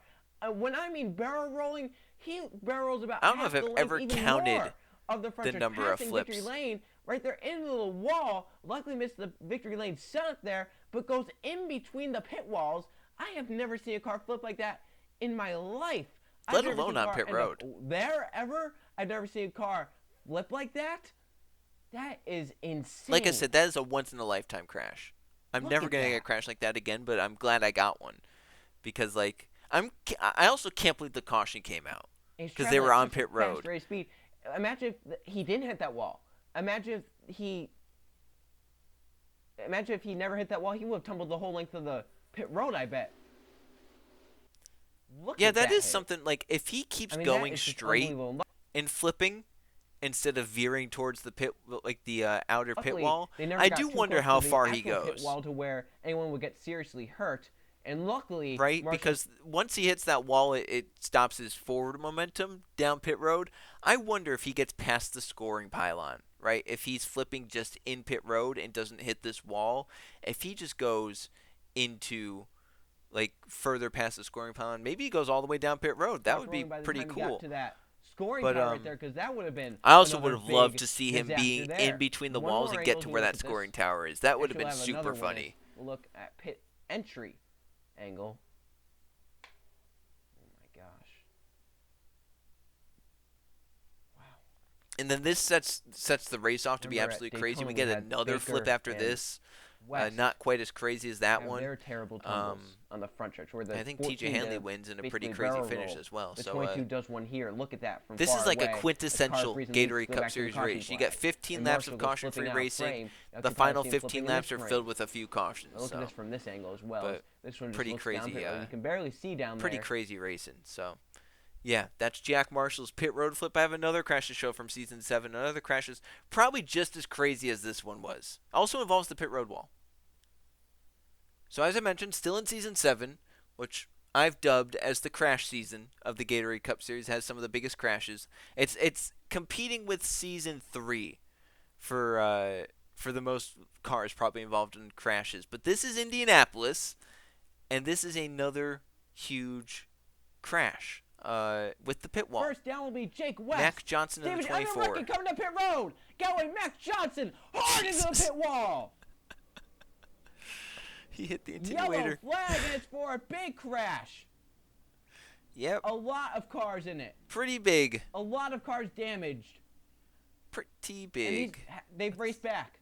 Nathan Stapleton, by staying out, missed that crash. He Yeah, so Mac Johnson. goes around and gets Eli Bright in the 88. Who Then actually Johnson had, slides I down, think, he a hits the bad inside crash wall, at out of Kansas control, hits early in Jake this West in the season, 14. too. West goes around, and luckily this is passenger side, but still a hard hit. And he does a barrel roll. I and couldn't goes imagine backwards. the He gets G's hit on by that in this. real There's life. Trey Rainey in it. Thankfully, it's And the passenger 24 side. goes Yeah, I on don't know his if that lid. would. I mean, it And then would gets hit help, by his but I don't teammate think it Eli would help Bright. too much. That is a horrible crash. You can see all the cars that are just there that are getting Blunt into caught a up. pit wall. So it looks like Jake Atwood tried to cut down right here. I just, And Mac Johnson was down there. And I really, if you're in the third lane, I would just really consider just staying out at that point. once again, I don't know if you hitting could the get another next crash lap like instead of that, doing what right? he Like just that might did. be the one time I get a Just crash from like that. This camera angle. Forgot where none was. I guess at this time I This didn't know angle Control saw. N. I could Sees just a use. lot. Watch them as they come off the corner. There's the contact. There's the 11 to the wall. There goes the 24, and he wiped out Jake West, who was coming down the road. West would have been in the perfect position. he was Probably the would have been one leading this race, or at least the out of first control one of his with car. fuel. He wiped out So Jake now he has West. a ton of damage. TJ Hanley has some damage in the 23, it looks like. Yeah, that's always been something I wanted to see what would happen if someone wrecked like that in NR, and then it happened. So I don't have to wonder anymore. So, yeah, just crazy crashes, man. Absolutely crazy. This is a very short but sweet moment I have to bring up. This is the start of a year-long joke, running joke that I would make just all the time. This was Season 4 of the Gatorade Cup Series. So Luke Rainey is currently leading. Josh Crash is in second, but the focus is third place Eli Bright, fifth place Trey Rainey. At the time, Eli not in the chase. Trey Rainey is. In fact, Trey Rainey could be competing for a championship, depending on how this is kind of towards the end of the chase. So depending on how the next few races go, Trey Rainey could be champion. 2 to go at Texas. Luke Rainey won earlier. Yeah. Oh, Eli Bright with the problem in the 24. He hits Trey Rainey. Rainey goes around. They'll bring out the yellow. Down also involved a chaser. So, Eli breaks. His If it's AI down, decides breaks to a lot. turn down the racetrack. Trey Rainey is down low. They hit Trey Rainey. I then started using this because in real life around the time, like NBC broadcasting partners would be like, oh, these two, they've gone into it before. This, like probably with like, I'm making fun of the Denny Hamlin, Chase Elliott stuff from around this time, right? Because this is Season 4.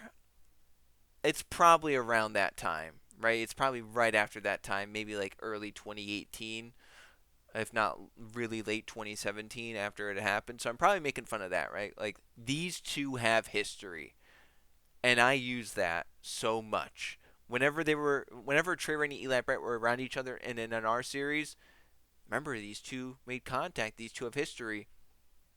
And then I even took it into Heat 4, Heat 5 when we were league racing, because Trey Rainey, Eli Bright were league racing against each other.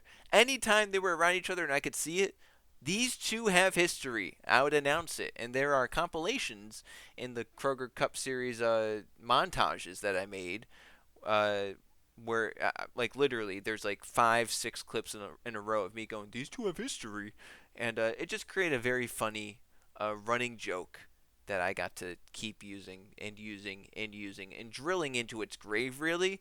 But it was fun while it lasted. So I really this is a moment I just really enjoyed. This was a moment that I picked for the playlist because no one else picked it, but it's a legendary moment for me. This is the Season 8 Pensacola night race. I've included this for a couple of reasons. Number one, if I'm not mistaken, this is the first ever race that was premiered on the channel. Premiere was not always an option that YouTube had. Up until this race, every race was just uploaded for a certain time. Most of the time it was actually in the morning. I would upload at like 7 or 8 a.m. and people were like watching while eating breakfast, which I find really funny. But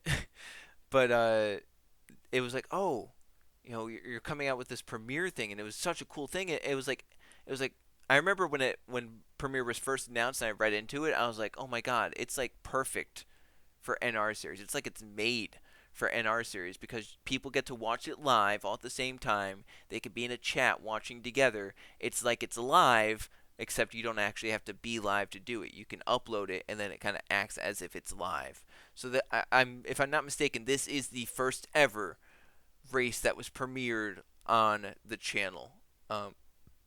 And the crazy thing about this race is that Luke Rainey was absolutely dominant. I remember saying before the race, I'd said something like, that's like the most impressive thing I've ever seen a driver do at a super speedway or something, right? So Luke is absolutely dominating this race. And I think he's led every lap to this point. And there were some assumptions made in the Premiere chat that, oh, the most impressive thing was that Luke led every single lap. While lap number 18, Jeff Bright decides he wants to pass him. So for the first time, someone's passing Luke, and he does not get back low. And if we skip ahead, if we just skip ahead, he's still on the outside. He's still on the outside, right? He is still on the outside with 6 to go. He's nowhere near the back. He's still on the outside. He still has more laps to go on the outside. 5 to go, still on the outside. Right? Is he down yet? Is he down yet? Still not down. Look it. He's still up there on the outside. He's second to last car in the pack. We are coming to 4 to go. He's finally down to the middle. He's going to get down low. So he is last in the pack with 4 to go. Last in the pack with 4 to go. Second to last in the pack with 4 laps to go, okay? And then we skip ahead. We are at 3 to go. He's there. 2 to go. Jake Galloway, can he get the run from behind to try and get to the 24-pound pond? And you can see he's just sneaking his way back up with 2 to go. The dominant car of the race. With 4 to go was at the back of the pack. Galloway, the 11, needs a push from Nathan Stipton. And this was the most impressive thing I've ever seen someone do at a super speedway. Drive through the field in 4 laps. Stipton looks low, but the 87 goes down there first. But his AI was super good. That's when I first noticed him coming back. That's when I'm like, oh my god, Luke is back. Leads on the 24. Jake Galloway second, Diego Lopez third, Luke Rainey fourth on the inside, coming to the If I'm not mistaken, Jake hadn't won at this point either in the Gatorade Cup Series. He gets his first win at Pensacola later in this season, if I'm not mistaken. Luke Rainey 3 wide for the second position. Luke's AI goes crazy here too. Like he starts darting all around. Look at that. Whoop, whoop, whoop. I've never seen an AI do that, I don't think. And they're about 5 wide further back. His AI was just had super good ratings this race. Remember, all of Gatorade Cup Series, Target Series, Pensacola Truck Series, stuff like that was equal ratings, 40-60. He hasn't run that down the car, start on pole. He's led most of the laps. Luke Rainey from the back to the front. Who's going to get off turn 4 first? Luke Rainey started on pole. Fell back mid-race. Off of turn number 4 to give me the 2 in victory lane. He fell back, almost impossible to work his way back to the front. He's going to do it. Luke Rainey wins at Pensacola. And Taylor. You could hear I was kind of out of breath from that. Oh, that's I've never noticed the little anime right. girl. in the infield. I don't know how I've never noticed that. That's really funny. Uh, but yeah, I was kind of out of breath in that one. It was a super crazy finish and just something that got me excited. And like I said, I had mentioned like most impressive thing I've seen an AI do, and that's why I the field. Let's continue with some more rainy excellence. This is the Season 12 Gatorade Cup Series finale. The championship is down to the UPS 44 of Giorgio Satomi. You can see right there. And then the number 18 of Trey Rainey, who's in his final season. Now, Trey Rainey only made the chase because he won the All-Star race. Trey Rainey had a absolutely terrible season, had to race through the Open. He wins the Open, and then he won the All-Star race, which got him into the chase. And then for whatever reason, his AI decided to start doing well in the chase, put himself in championship contention. So Tomu was still the best in the chase, though. And then right here, on lap 2, this race goes off the rails. And it never gets back on the rails. Can they sort it out? They can't! Up the track, and the 44's in the crash! He has a car on top of him! So Tomu is involved. Colton yelled the 01 on his lid. The 44 is sitting there. He's done. So it knocks him out. And it's like at that time, I remember thinking like, oh, this is going to make up for a terrible finale. Because I was like, well, now Trey Rainey's just won it, right? Even though I think I say at a point like, the race isn't over until it's over. In my mind, I was like, this sucks, right? Like, it was going to go from maybe a cool battle to now it's like, it's over. Trey's going to easily win. There's like obviously Trey still has to get an amount of points, and that could be an interesting story, but it would have been a lot more interesting if Satomu was in the race. And then they wreck a few more times, right? There's more crashes, like you can see right there. And then there's another crash that really, really, really changes everything. And let me find where it happens. I'm getting to it. It's pretty late in the race, actually, because then they get a pretty late race restart. Right here. Here it is. Might get shoved by the 26 of the Max Yeah, Anderson. they get stuck by the lap car, the 26. Oh, they're going to be 5 wide. And Trey Rainey gets Can they wrecked. sort it? DeLello to the apron around. They're going to go. Trey Rainey's in it. And I could not believe what was happening. The 18 is stalled. Oh, no. Other chasers, Evan Hunter. And then just a bunch of cars pile in. Keyshawn Richardson. And right there, the 29 is a chaser, gets hit by the 78, and it breaks his car. That is the only reason Trey Rainey wins the championship, because I do believe the 29 could have kept going. And how it's scored is that if you either get towed back or if you drive back to the pit road, but if your pit stalls before the start-finish line, you just get scored based on who was higher up at the last line. Flag. 7 to go. So at this point, I think Trey Rainey's now lost the championship. Upside down again. We talked I'm about like, it. oh my God, he just lost because of a crash. The Target Series. And then we come back after everything. Trey Rainey. At this point, I know he's won. I went through and I did the math and I was checking everything. I was like, oh my God, he just won it. He just won it. So I had to come back and pretend like I didn't know and pretend like, you know, You need to be the 5th. pretend like I had no idea. Satomu only got 1 point. Trey needed to gain 7 on him. 5th highest chaser gets 8 points. 8 and 1. Subtract them. That's 7 points. So the question is, where did Trey finish? Yeah, and he couldn't tie the 44 because the 44 had the tiebreaker because he was so much better in the season. But you can see all the cars that were lapped down and out. Right now, Hanley, the first So then I chaser. start counting through chasers that are left. Second chaser is Roman Fenway. Look, there were only 2 chasers in the top 10. The third chaser, Anson and Charlebois. Jay Randall, the 4th chaser. The 5th chaser. There were only 4 chasers in the top 20, and then look at, you go down to 26th was the 5th highest chaser of Trey Rainey. Luke finished a spot below him. Griffin Lynn was 2 spots below him. They were both chasers. So it was very, very close to not being Trey Rainey's championship. Instead, he won it by a single point over Satomu, even though both DNF'd from the race. Funny backstory to this is that for whatever reason, so Bardo and I were commentating Target Series together that season, and the night before, or I guess the day before this this race premiered, was the premiere of the Target Series finale, where Luke wrecks himself out of a championship by like a point or two. And then, this one happens. Trey wins, and for whatever reason, Trey was in a call with me or on Discord with me for something. I don't even remember what it was. It couldn't have been the Target Series race because we recorded that before the Gatorade Cup Series race, because I make references to the Target Series race in this one. But for whatever reason, Trey was in a Discord call with me.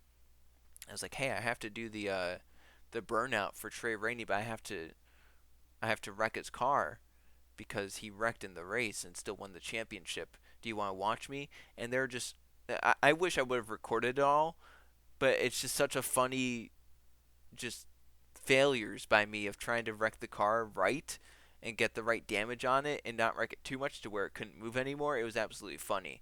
But I did it, and if you go to the burnouts, I think it's like the season end video where I show the stats. I do the burnout in the background. If you go to that, you will see the car is pretty well damaged and pretty accurate to how he was hit in the big crashes. So, so Trey Rainey wins the season 12 championship, but his brother has his own heroics in the very next season in the finale at Homestead.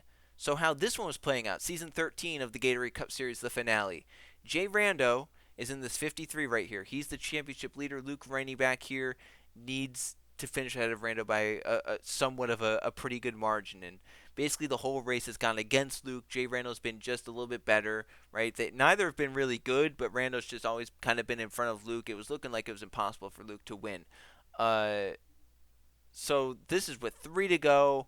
I'm pretty much thinking that this is over, right? Jay Rando needs to get put up top, and he needs to really struggle because he needs to finish. He still needs to finish a few spots behind Luke as well. Like, the points were close, but it wasn't close enough that Luke could only beat him by like a position or two in terms of chasers. To win this championship. So then, out of nowhere, oh, the 53 is pitting! The 53 is pitting! Jay Rando, a major issue in this championship. I don't know if I've ever gotten like that again. He was leading the championship, now he's out of it. In terms of like voice. 2 laps to go.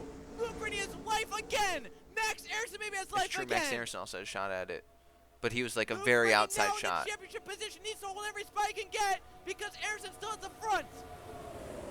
So it's the 2 ever. That's something I wish I had the chat for, so I could have seen what was wrong with Rando with the 53. Like, what was the issue that caused him to pit? Was it the tire? Was it like a fuel system? Was it, but the 8 is gone. Whatever, down and out of the championship. Down the backstretch for the final time. And then even here at the end, my voice gets kind of crazy when I call Luke crossing the line. 3 and 4, he'll get it in the final Gatorade Cup Series race. Conrad Evans wins the finale. Luke Rainey, like his brother last season, does it this season, and a wacky ending. So you can hear my voice is going away. For whatever reason, I think I had to record, if not both the Pensacola Truck Series and Target Series race in the same day, just the Target Series race, and my voice was absolutely shot. And then that just sent me over the edge. You can hear me even before I start having to yell for the end of this race that my voice is kind of a little bit lacking and kind of, you can tell that maybe it's my throat's sore. This just put me over. And if we go to like the finishing results, you could hear. They finished in the Krispy Kreme 400. 1 caution flag for 4 I laps. am like not in pain, but like it's very obvious that something is wrong with my voice, and that was because I had to record other races before that on the same day, and it just it created that. So that I've had a lot. We've had a lot of championships that for whatever reason just come right down to the wire, and we're absolutely insane and changed by something right at the very end, and we'll see a few more of those later, but this was one that definitely got me because I don't know if in terms of something like that where like the person has it, they come down pit road within the final few laps. It's very rare something like that happens, and once again that was just the game playing a terrible hand for poor Jay Rando, who just had bad luck in terms of some sort of mechanical issue.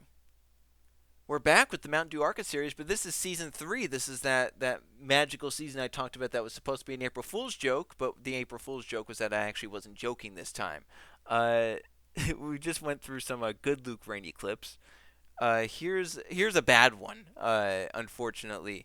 So this is one of the crazier Arca finishes I've ever had here. Maybe the shot will come in the forms of Nolan Rempel, who This is the last lap, literal last lap. Lap car ahead. Luke is going to win this race. There's no way he doesn't, right? Off the fourth corner. Rumpel gets He gets Luke Rainey through the wall, and when Mendez will win, followed in second. You can hear. Rainey rides up with Mendez. I was not expecting it because my voice is like, it basically cracks. You can hear. Off the fourth corner, Rumpel gonna go high. He gets yeah, Luke Rainey it basically through the cracks wall, when I get to Mendez gets. Will win, followed in second. Oh no! Yeah, oh no is right. What an ending. Nolan and lap traffic is always such a thing on NR, and I'm glad lately we really haven't had anything influenced by lap cars, but that's one that always that stuck with me too. That's another clip that I put in just as a Mountain Dew Arca series finish. That's one that just I remember in my head even this late, this far in. I'm like, man, I remember that Chicagoland race where Luke got hit by a lap car out of nowhere, just took him out for no reason. Let's get to another Arca clip, another crazy Arca finish from season 3. So this is 2 to go at Pocono. They are 3 wide for the lead, and it is an absolutely insane, just back crap crazy finish. I mean, look at this. This gets crazy. Clear the madness. He's not quite clear. They squeeze together. They're the wall. They 10 to 5. Sideways, they're trying to control it. Around, they're going to go by the 32 and the 66. Who gets back onto the whites and the caution to win? Burrow's out in front. Watson trying to get there in turn number 3. Yeah. AG signed up for the season. Benny Watson. Back to the caution flag. Marshall Burrow is going to win the General Tire 150 after chaos with 2 to go. That's another one. Leaders wrecking towards the end right there. It's just, it's a crazy. I wish that would have happened on the last lap, right, instead of 2 to go. But yeah, you can partially see the reason I stopped doing Arca. Once again, I mentioned it. I was doing four series. It kind of got repetitive. It was all kind of the same people, but also the lap count, right? If you want it to be an actual Arca series, it has to be shorter races. 9 laps at Pocono is like nothing. And you can see the race was just 13 minutes. So yeah, like timestamp of the video was 9:24. So it was just kind of too short. That's why the Arca series ended. But it was fun while we had it, and obviously we got some good finishes out of it too. We're going to stay with Pocono and go back to Gatorade Cup Series Season 4 for one of the funnier crashes that we've ever had on the channel, too. Behind them making some contact. I'll just let the crash explain itself here, and then I'll talk about it a little bit.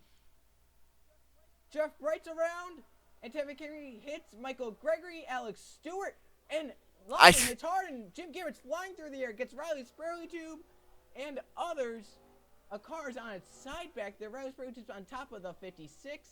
Same with 2 the cars 17. upside down in the background. There were 2 cars upside down back there. Eli Bright leads us back, and a horrible That's wreck just once again another crash I can't explain the physics of, especially with the 17.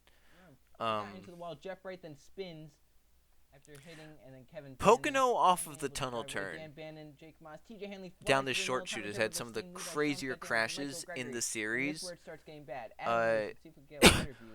If I go back to TV2, I could show the Pocono death wall, as I named it, which is a wall that whenever anyone hit it, they shot directly back into the traffic at like Mach speed, and it caused some crazy crashes. Now, no one hit it in this wreck.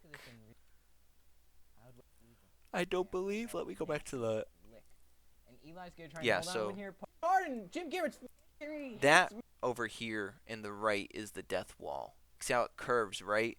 If someone hit it, no matter how they hit it, it was launching them straight back out at a pretty fast rate into the pack. No one hits it because this crash happened so late in the straightaway.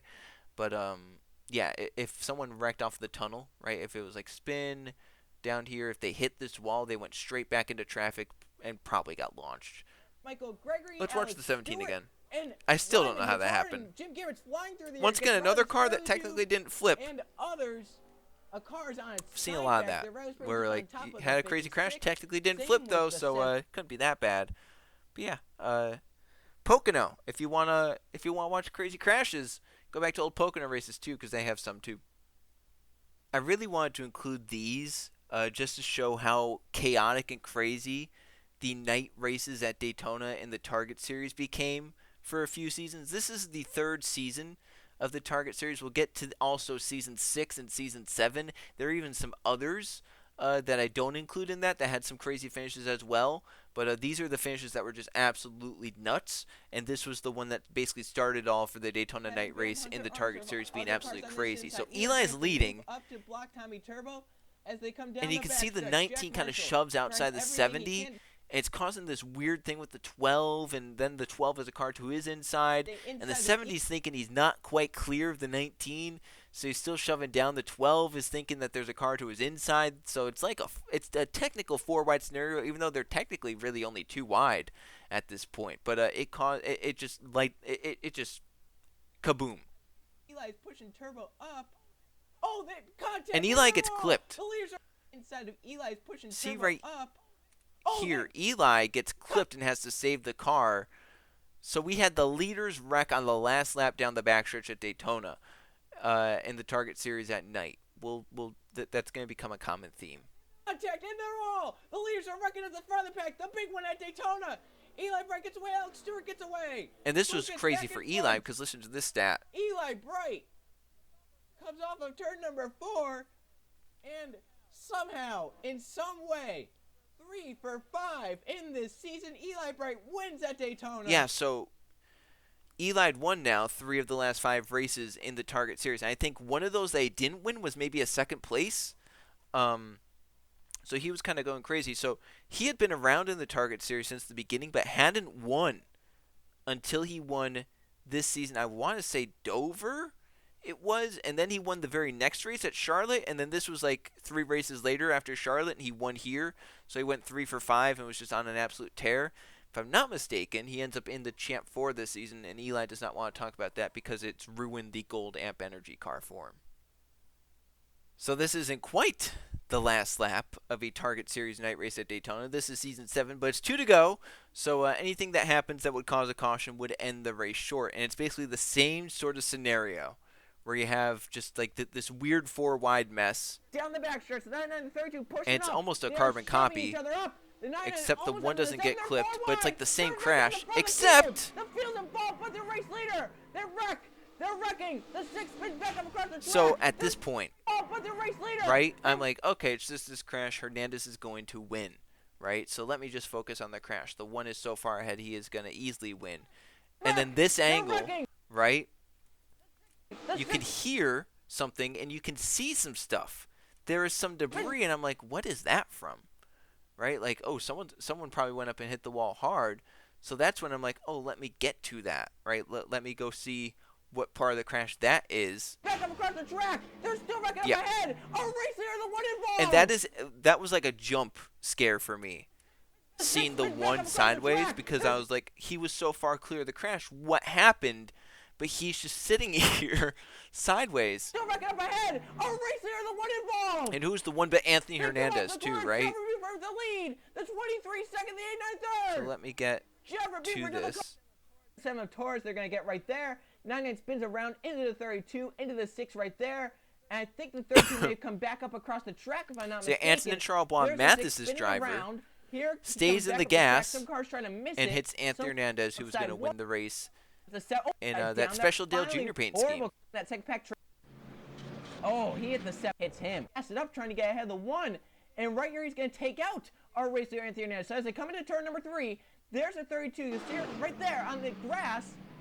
Comes shooting back up. It gets into the 1, which spins Hernandez around in front of the whole field. Yeah. The 32 may have impacted the inside wall, and then right here, they're still wrecking. Luke Rain through the grass. Eli Bright. There's a 32 getting hit by the 38.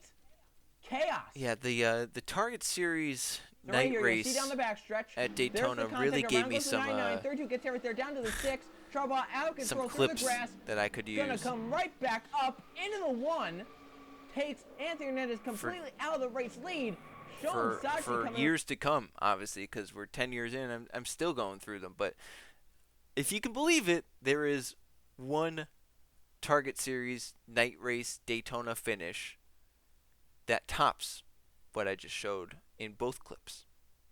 So this is the Season 6 Target Series Daytona night race. 3 to go coming down the backstretch. Everything looks pretty normal until the 98, 19, and 46 all kind of just move in the 98. Here at the comes same Jake Calloway time. in the 19. Alex Stewart looking to make it 4 wide for the race lead in 3 and 4. Now, 4 wide for the lead There are 4 at wide Daytona the just field. like never This could happens. have the race if a yellow And comes right out. here, Will they make it that work? about ended the race. That could have been it. But instead, something even crazier decides to happen.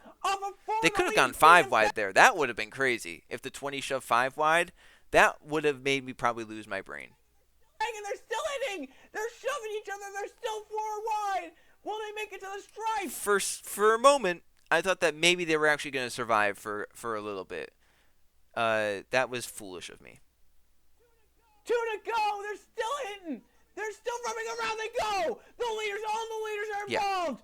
Kukulon gets away this 20. The whole field wrecks. Kukulon Literally gets away. the whole field. Still Like, hitting 4 wide. even Will the they make 20 it to gets the hit. stripe? The 20 gets 2 to hit. go. They're still hitting. They're still running around. They go. All the leaders are involved.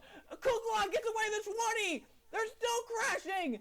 Kukulon gets away. Buford in second, and the car's driving through the grass. And that's another thing I'd always wondered up until this point was, what would it look like if like the whole field wrecked, and like people had to like drive back around, and yeah, this was as close as we're gonna come probably to that. I don't foresee this happening in a DeWalt Cup Series race. You never know though, it could. NR does have a way to maybe make it happen, but I feel like our super speedways now get spread out enough that this shouldn't happen.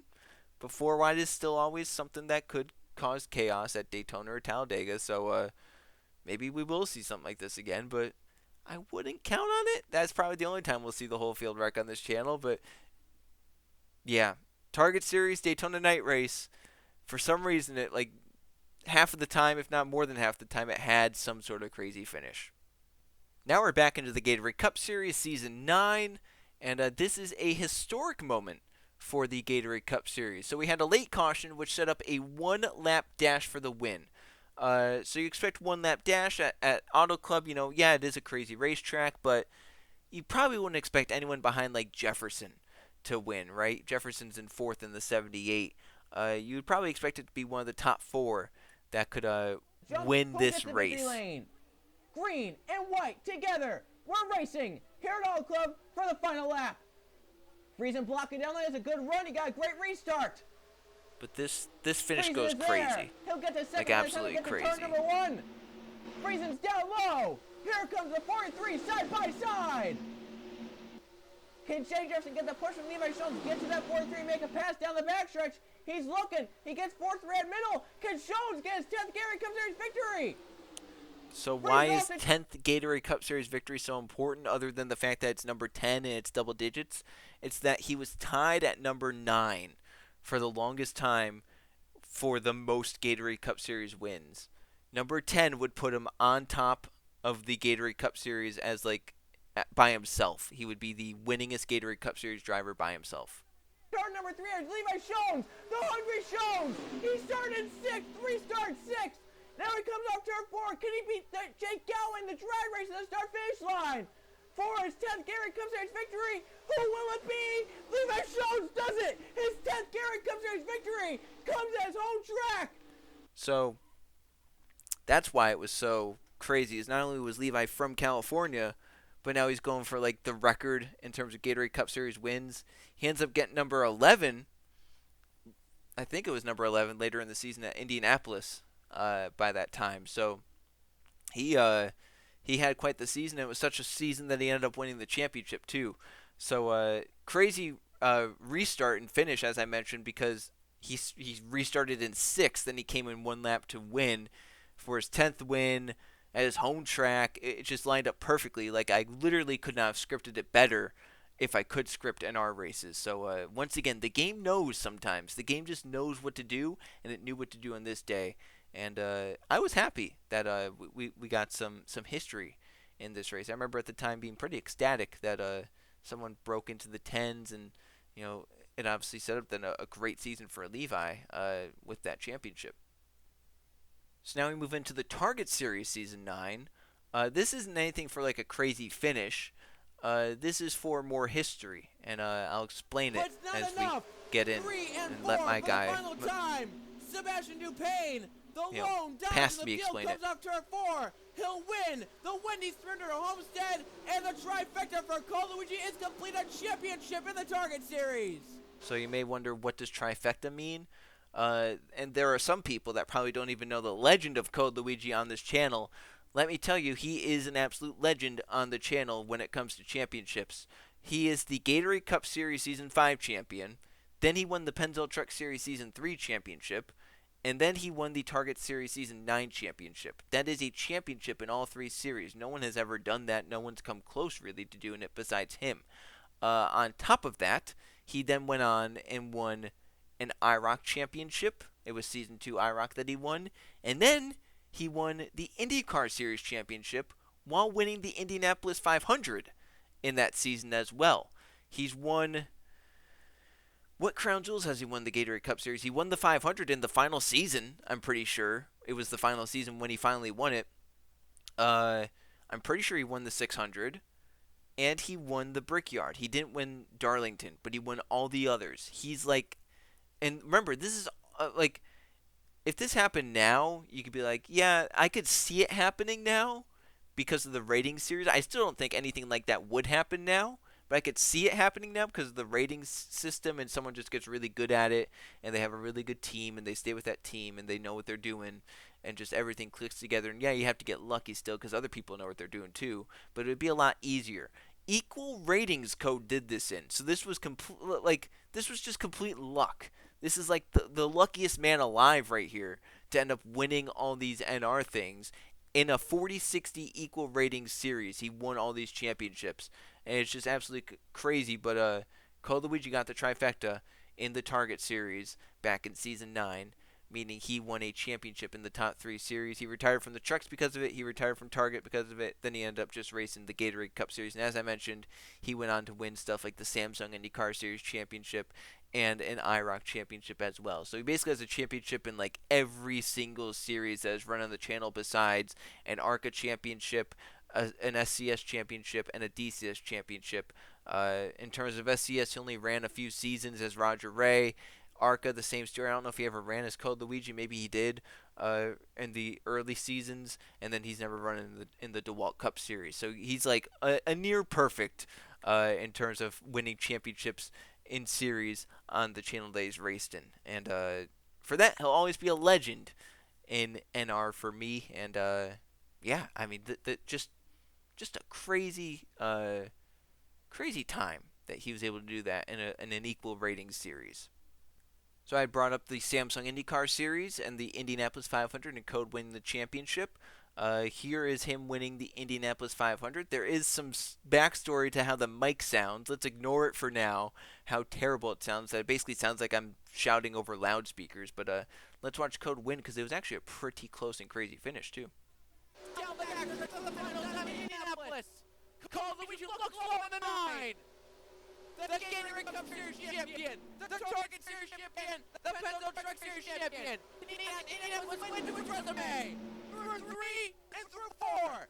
Was it not gets to 32? He'll jump forward to Chileco. 4 track races to the finish line.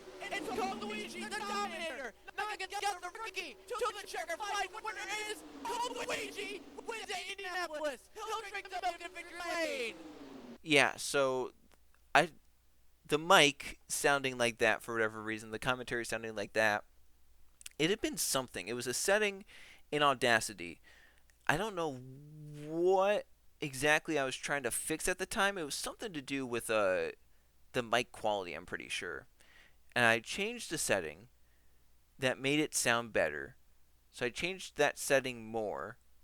And I unfortunately didn't test how it sounded. Or no, what actually happened it sounded fine, right? I didn't change it more. It sounded fine, so it's like, okay, good, I fixed it. But it didn't like the editing software. The editing software didn't like it, so it sounded like this, and I couldn't fix it. So it just ended up sounding, going back and forth between left, right, left, right, left, right ear, and unfortunately, it's like that because this was a really, really good race and a really cool race, kind of marked by the commentary though. It kind of knocks it down a little bit, but it was still a fun race, and as I mentioned, it just continued the legend of Code Luigi. He ends up winning this championship. In the final race, he and his competitor crashed in like different crashes or something like that. It was kind of crazy. Yeah, it came down to the last race. I think Code had a pretty good lead going into it anyway, but then second in points crashed, and then he crashed later. It was just really, really funny. So, yeah, that's the end of the Samsung IndyCar Series stuff. We have a few more historic moments to get to, and then we'll be done. But we're getting down to the end, and some pretty big moments too. Oh yes, old school Martinsville for the Gatorade Cup Series and all the original series.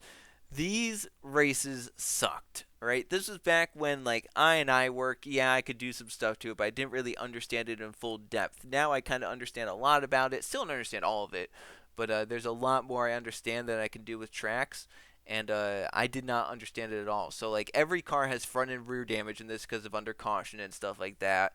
There were always a bunch of cautions, and the races were just just bad. They were awful. So this is coming down to the last lap. Jason Sumito Jr. is leading. Isaac Nichols is in second. And it looks like it's going to be Sumito's race. I mean, Nichols is a little bit too far back. If you were to ask me at that time who I thought was winning, I was going to say Sumito every single time because it was near impossible to pass at Martinsville, especially not on a restart. Just that. Walker's head slow on the 78. Watch for that in 3 and 4. Sumito to the high side. Even at this point, I didn't think that anyone other than Sumito had a shot because even though he's wide, Nichols is still so far back. Might look to the bottom. Off of 4 they come. Side by side battle. Here they come to the stripe. Oh, I can't tell who won that. Yeah. That has to be by a few thousandths. I believe Nichols got it by 1,000th. Can you believe that we had a photo finish at Martinsville? A race that was bad, it just turned to good in like 1 instant. What just happened? I can't believe that. 1,000th of a second. Oh my gosh. I don't know if I'll ever actually see a close finish like that at Martinsville again. Like we might see like 100th or something, but like 1,000th of a second at Martinsville, that's gonna be hard to get. So props to somehow Season 5 Gatorade Cup Series getting this finish out of Martinsville when it was at its absolute worst, pretty much. But I'm still dumbfounded that this happened to this day. It's not something that I would have expected to happen, and obviously me back then was also dumbfounded because I sounded completely shocked as they came off turn 4, completely shocked when they crossed the line, and completely shocked when I saw the margin of victory that was 1,000th of a second. So yeah, it's a great clip to include because it just shows that I don't know what it shows. It just shows that stuff could be going completely wrong, and it could just turn around in an instant. And that's what happened in this race. It was just completely bad. I thought it was just an awful race. There was going to be nothing to remember it by. And then this happened, and it's turned into an absolute classic finish on the channel. So now we're into the closest finishes that have ever been had on the channel. A little bit lower. You're off the racetrack. Down And the here's the backstretch, first down of them. Thunder Alley for the final time. Can Colton Yo hold off DJ Reed? Can Reed This get was the the run original. through 3 and 4? In the Pensacola Yo, Truck to the Series. middle, to the top now. Reed looking lower. Off of turn number 4. Reed to the bottom lane. Side by side to the finish line. Who is it? I think Reed may have won it. Colton Yo in the 10. Yo in the 10 wins at Rockingham in a dead tie. A dead tie at Rockingham, and Colton Yo gets the victory lane. Can you believe that? Yeah, so you could hear it when I do the "Can you believe that?" You couldn't really hear it when I in a dead tie. I was also slamming. I believe it was my chair, right? It was the arm of my chair. A dead tie. I did, but then I did it, I guess, a little bit harder when I said, "Can you believe that?" Yeah, a lot of NR people like to smack their chairs or desks when something crazy like that happens. AG also does it, where he's like, can you believe that? He's slamming his desk or his chair or whatever. I guess it just runs as a trait among NR YouTubers, where you just start slamming stuff when stuff goes right. I've also slammed stuff when stuff went wrong in a race. I didn't include it, but I think it was, I'm trying to remember what race it was. I know it was a Bristol night race. Was it season 2 or season 3 in the Gatorade Cup Series, where there's a count in the description of like crumpled papers, thrown pens, slammed chair, slammed desk. If you can find it, it was one of those early Gatorade Cup Series Bristol night races. Pretty funny race because I like cursed cars out and stuff. But yeah, this was an absolute classic.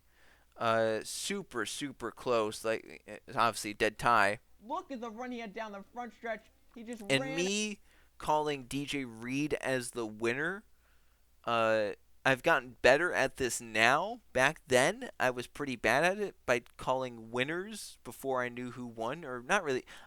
Like in this one, I said I think Reed may have won it. I didn't say Reed won it.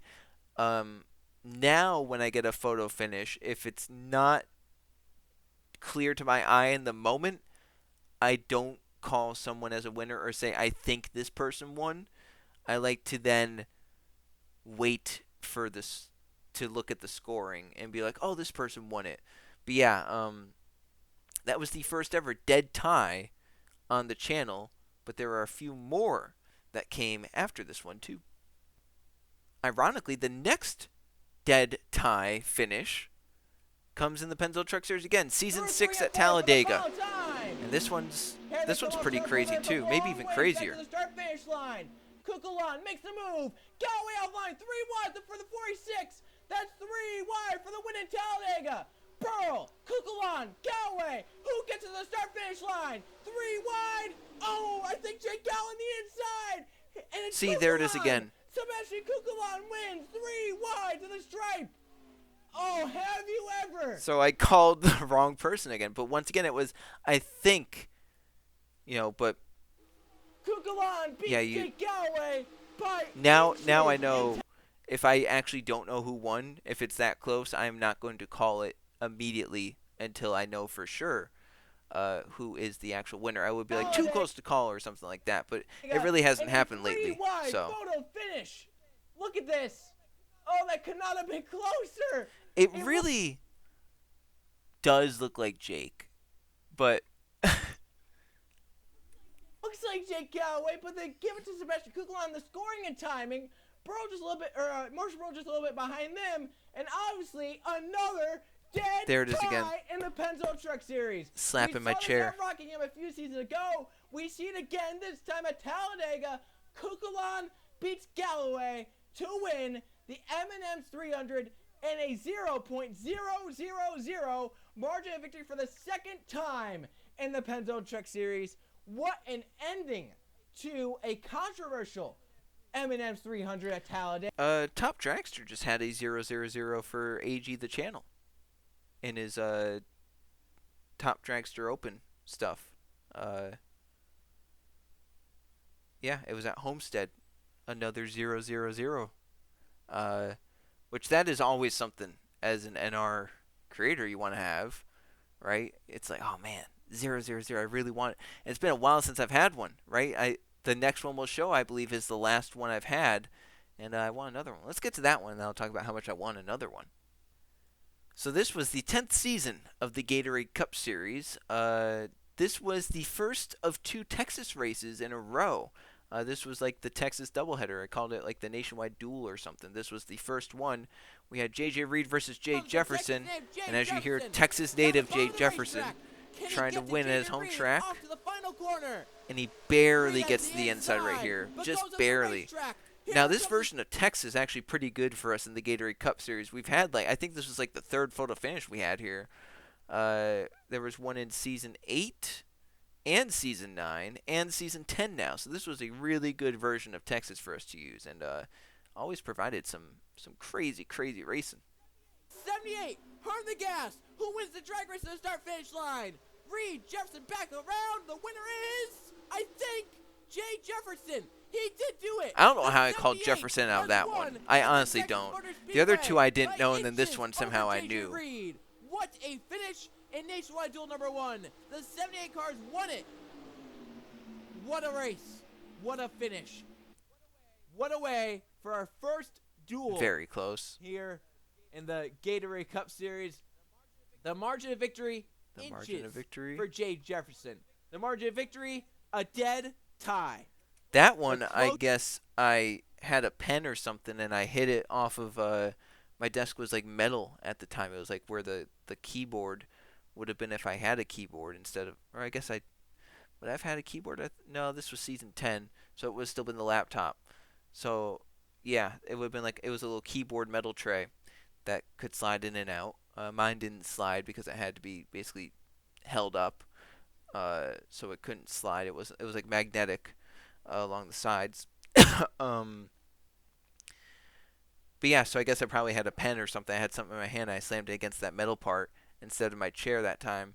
But yeah, this was I'm pretty sure this is the final 0000 finish on the channel. Really want another one. It's been so long since it happened. I really hope DCS can be the one to change that. We had that Atlanta finish last year. That was a very cool one. Once again, that was haven't really had many photo finishes lately. So I want some more, and hopefully we can get some more. Maybe Rockingham UK will do it on Monday. Who knows? I haven't recorded it yet, so hopefully it goes well. But so yeah, those were the 3 closest finishes in channel history. Now we have some more things to cover, some interesting scenarios in terms of, I believe we're down to championships now. So some interesting championships and how they played out. So this is the Target Series season number 5, also known as a very short stretch in which I was using the elimination knockout format for the Target Series and Pensacola Truck Series, which ended then on a 1-race finale. So we had 4 drivers. They had kind of the Target red spoilers, and I think like 2 or 3 of them are going to be in this clip.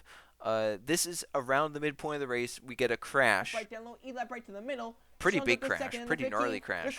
Code Luigi in the 32, who we're focusing on, is the one we're going to focus on all throughout this, because one of the championship contenders has something happen with Code. Front, right up into Eli. They're wrecking on Luigi's up and over. So you see the 23 drive by with that red spoiler. That's one of the championship drivers, one of the 4 championship people. The 82 is another. And then you see that 62, that's Jennifer Buford. She is another championship driver. Drive down the track. Buford's in the middle of it. Did she just drive underneath the 32? So let's watch that back now. That we know how it's all playing out. DeKerlgan has joined this madness up front. Right up into Eli. They're wrecking on Luigi's up and over. Jose Fernandez. Luigi drives down the track. Buford's in the middle of it. Did she just drive underneath the 32? Alexander Rowett down to the A2. So yeah, that's one of the championship 4 drivers driving underneath a flipping car and coming out the other side unscathed. Like literally, she had no damage from it. She continued driving. 62 goes underneath the 32 of Code Luigi and misses the crash. This is like the telltale sign that she actually went underneath the 32. From the onboard. It's like a perfect showing. Oh my goodness! If Jennifer Buford wins this championship, the 01's still playing back. Jennifer Buford wins this championship. For the championship. It's the battle for the race win. 3 cars to settle it. Stewart and Schultz are side by side as they come off 2. Down the backstretch for the final time of the Target Series season number 5. Buford has the championship over just beneath into turn number 3. Can Stewart hold it low on Shones? Can Shones get the run? Off of 4 of the race. Alex Stewart clears lead by Shones. He'll win the race, and the championship will go to Jennifer Buford. Yep. She crosses the stripe. I have Justin Heath and James DeKerlgan. Heath ends up 16th. DeKerlgan way back in 23rd. So Jennifer Buford drives underneath Code Luigi, comes out the other side somehow unscathed, and wins the championship. It's one of the craziest moments in a finale ever. My goodness. And I go back and show it again. Like, this is absolutely insane. Like, absolutely insane. It's Oh one my thing if goodness. she didn't even drive underneath the 32. It's one thing that she missed the crash like that. The fact that she drove underneath a flipping car and was still fine is absolutely amazing. That is the difference between winning a championship and losing it. I have another Target Series. This one's almost a championship changer. And then this will be the final Target Series clip. So this is the Target Series season number 2. If I'm not mistaken, at this point, I'm still using full season points, actually, for the Target Series. And it's down to a few drivers. I don't remember the exact number, but I do remember at least three. Kevin Bandon in this 31 was one of them. Remember, he was the Season 1 Gatorade Cup Series champion. Grayson Acevedo, who won the first ever Gatorade Cup Series race in this 98, was the points leader, if I'm not mistaken, entering. And then TJ Hanley, who was around in the first ever Gatorade Cup Series season, is here in the 44, is another driver in the championship fight. This is with about 12, 11 laps to go. Acevedo's in the middle of this 3 wide, but with how few cars are in this pack, it was looking like it was going to be pretty hard for someone other than Acevedo to win the championship unless something happened. Of a huge mess. Something happens, by the way. Oh, there they go! Acevedo's around! Kevin Bandon gets damaged. Acevedo spinning down the front stretch. Does he get hit?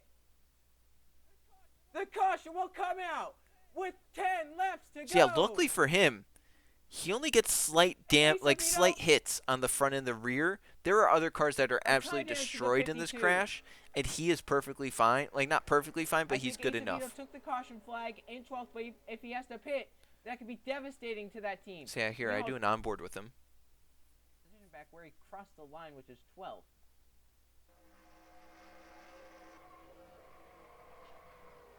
I do think that's another thing that saved him. He didn't have to pit. Front is really the biggest concern right now. It doesn't look that bad. He didn't have to pit, and the caution came up before he spun across the line, so he actually stays 12th if I'm not mistaken, right? Yeah, he gets to stay 12th. His car isn't that bad, so he actually does good enough to win the championship. And I'm going to go to the points here. Yeah, so he wins it by 38 over the 44. The 6th team was also involved in the balance, so was the 91. Yeah, I remember that. It was like 5 cars. So yeah, he wins it by 38 over the 44. If he wrecks in that, 38 points could easily have been gained by TJ Hanley, and then TJ would win the championship. So it was a crazy moment in a championship that looked like it was going to be pretty much well locked up, that then made it be like, oh, wait a minute, maybe it's not locked up. So, yeah, definitely, this was a very crazy season. If you go back and watch it in full, Target Season 2, in my opinion, a pretty crazy season. Also because the fact that we got this close of a championship battle with so many people in a full season points format. So that's all of the Target Series clips. Now I have a few more Gatorade Cup Series and some others to show.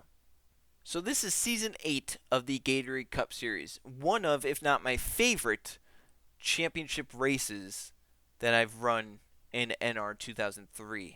Just for the pure madness, craziness, and unpredictability of the championship battle. What was so unpredictable about it was there were 6 drivers in contention for the championship entering into the race. I'm trying to remember all the numbers. So you had Trip McGinnis in the 19, Max Anderson in the 98. The 20 was a championship driver. That's Steven Taylor, was it, at the time, I think. 42 of Code Luigi, 99 Jacob Davidson, and then the 14 of Patrick Smith. So at this point in the race, there was already a crash. Patrick Smith was in the crash. He's eliminated from chase contention, but there's still 5 cars that can win it. And a lot of them are kind of towards the back of the field, right? Max Anderson has been struggling. So is the 20. So is the 19. So was the 99. But Code, you can see right there in the 42, has been running up kind of towards the front. And now they've run into lap traffic. And at basically the midway point, it's kind of crazy how many of these races kind of get changed around the midway point. But around the midway point of this race, it gets changed and turned upside down, and we just get thrown into a mess for the rest of the race.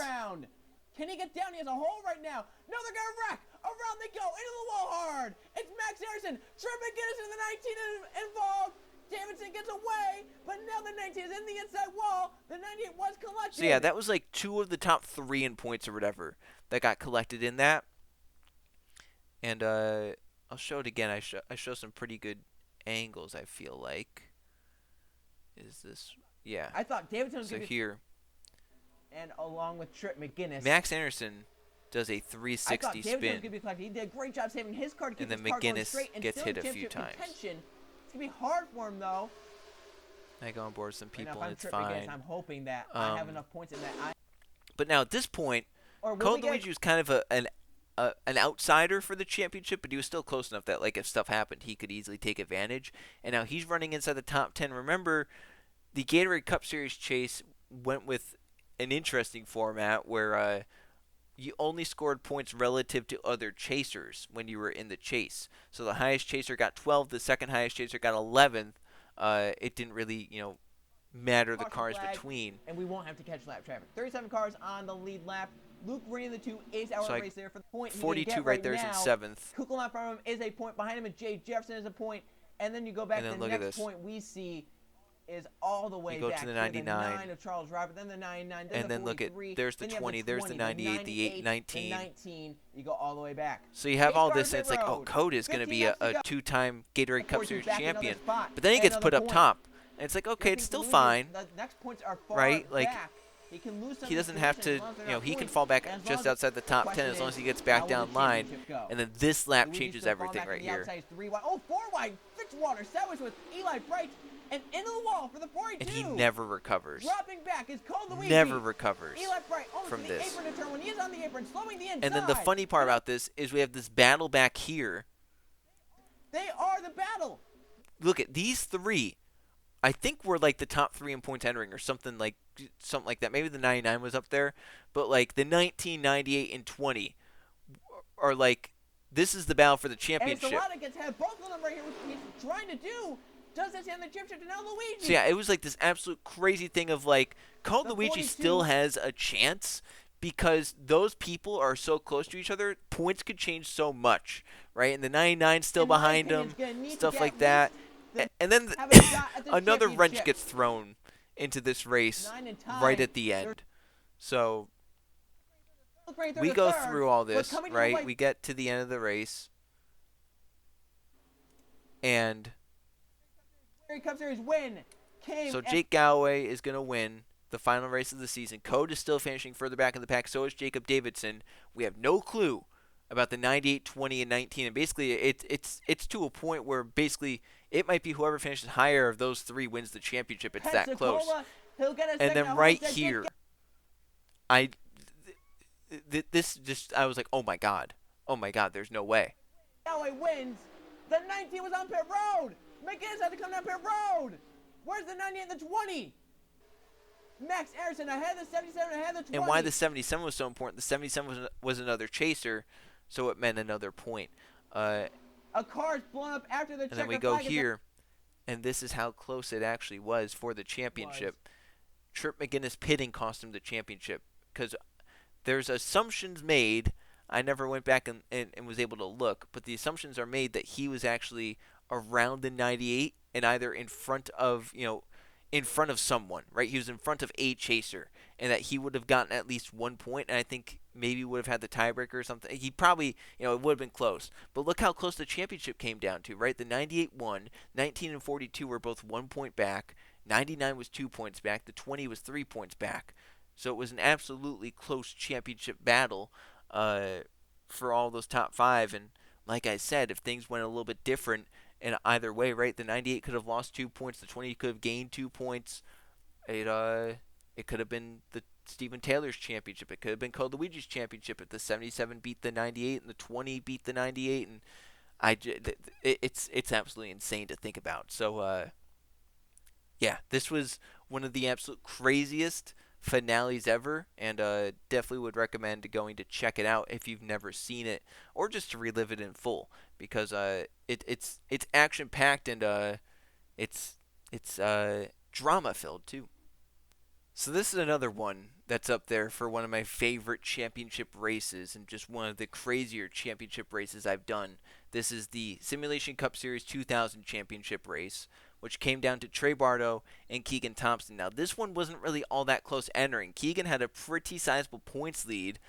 Trey had to do a lot in order to win it, But with how the race ended up playing out somehow, he was doing a good bit. He was up front leading laps. He was actually, I think, at this point in the lead. And Keegan was struggling. He was back mid-pack. I think, like, as it ran right now, it was within, like, a few points of who would end up being champion. Looked like for a while Keegan And had then it on everything lock. changes. But now he has to be sweating a little bit. He is gaining, though. He's right there now on DeLello. And oh, caution's out. The yellow is out. Where is it at? Oh, it's in front of Keegan Thompson. Can he slow up in time, get around it? Oh, no, he's hit. He's been hit in the crash. Keegan Thompson's involved. Yeah. So the points leader is in the crash. No. And where are the leaders at? Will they get through it? Did the leaders took the yellow, but big Keegan Thompson's going to be out. They're still wrecking on the front stretch. There is carnage. Keegan Thompson's going to be done. Yeah. Oh, So Keegan is out of the race now. He now has a predetermined finishing position, which makes this a lot easier for me in terms of figuring out where Trey needs to finish. Because I know now Keegan is finishing in 33rd. No one's going to pass him. He's out of the race, so he can't pass anyone. Look at all the cars that are out, by the way. So I know at this moment where Trey needs to finish with stuff like that. And I have a number in my mind. Trey Bardo right now in control for a top 5 finish. Top 5 finish Laps was to go. what he Here, needed. the Atlanta Right, Motors so Speedway we're down to the end. 5 to go now. He's still up Bardo at the to- front. Here's And then he up to gets one shuffled now to the here, inside. It's gonna coming be a around to mad 2 to dash go. the checkered flag for the win. And Hernandez there back are out enough front. cars in this pack to make Trey not win the championship. It is still that close. Even though Keegan's in the garage, like I said, he was so far ahead of Trey, it created this dynamic that Trey needed to be basically perfect in this race to win the championship. Roger Ray also coming in the 55. Hernandez leads 2 to go, but Trey Bartico falls at the top 5. The top 5 currently held by Jordan Edwards, but Spurgeon was down in line. He can try and pass the 3 car. Yeah, the 3 has to try and get by this 12. Get down right here, but Gary's going to take it because Gary is Thompson's teammate. I will say at this point I thought Trey was done because the 25 was to his inside. I thought the 10, the 18, the 8 were going to easily filter around, and even if he might pass the 12 and the 1, there was going to be no way because he was going to lose 4 spots and he was only going to gain 2. It was still going to be outside the top 5. I thought he wasn't winning the championship. But the 10 gets passed by the 18 there. That saves Trey because he can get down then. And he sees it slipping away from him. Roger Ray takes the white flag with the lead. Jordan Edwards in a replacement mid-season up to 2nd. Spurgeon is 3rd. I don't know if I've ever had a championship where right now Bardo is at this back in moment the driver who wins the championship wasn't the champion on the last lap. 6th. He needs a top 5. There's Tim Gary in front Still of not him. the champion. And Still the one not in the champion. 55 on the outside 'cause Still Jordan doesn't have Edwards enough goes for the points. lead. And then Bardo right trying to get by for the top 5. there, Last lap, turn 3, Bardo's by he the gets 1. the points He's he taken by needed. the 55 as well. Riley Spurgeon for the lead on Jordan Edwards in the final corner. Robert Yates Racing ends the season with a win. Riley Spurgeon wins. Bardo gets 4th, and it should be enough for the championship. So yeah, I said this about Levi Shones at Auto Club that like I couldn't have scripted it better if I wanted to, or if I could have, and this was another one where I went into the race like, okay, Keegan's gonna be the champion, good for him, and then he got involved in that crash. So I was like, oh, wait a minute, and then it was still looking like Trey might not have won it, and like it literally not until turn 3 did Trey end up winning that championship, because otherwise he would have finished. He probably would have finished a point below Keegan if he finishes in 6th. He would have finished 1 point below him. So, 8 points separated them after a full season. And just one of the crazier championships on the channel as a whole. I remember it was such like a perfect storm of events that there was at least one person that was like, there's no way that Joe got this on his first attempt. Like, it has to be rigged or scripted or something, but like it's impossible to do that on NR. I can't control what happens on the track in the game, and I don't have the time to spend to get the perfect result. This just happened to be the first race I did, the only race I did, and it ended up being that Trey Bardo somehow, some way got the points he needed because Keegan Thompson crashed. This was going to be the last one. I have one final special thing to do, though. One final special video to react to. What a throwback This was 2017. A lot of people might not know what this is. I called it the Race With Me series. It was a race. It was a series where people could sign up for cars, and I was going to race alongside them, and we were going to see who would win the championship at season's end. This was Texas. 2017 was in the middle of the Google Hangout days, and for the people that were there for that, they know stuff, and the stuff revolves around me and the person that is currently in second in this race that I'm battling with.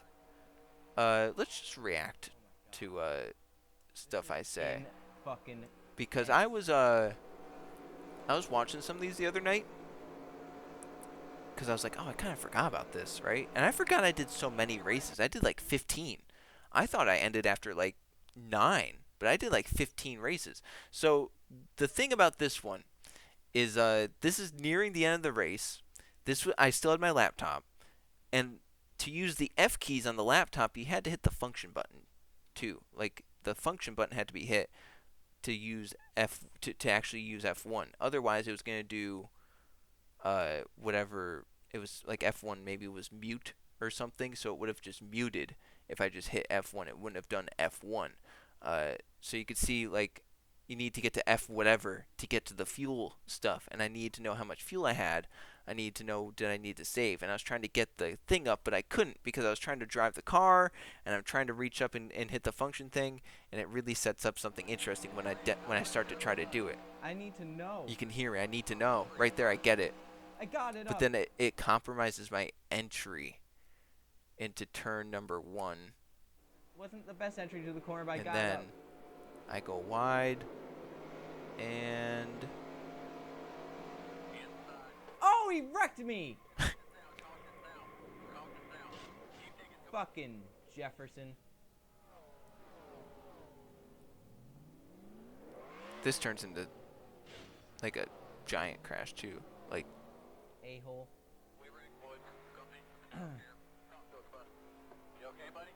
And now there is a huge fucking crash. Staying high.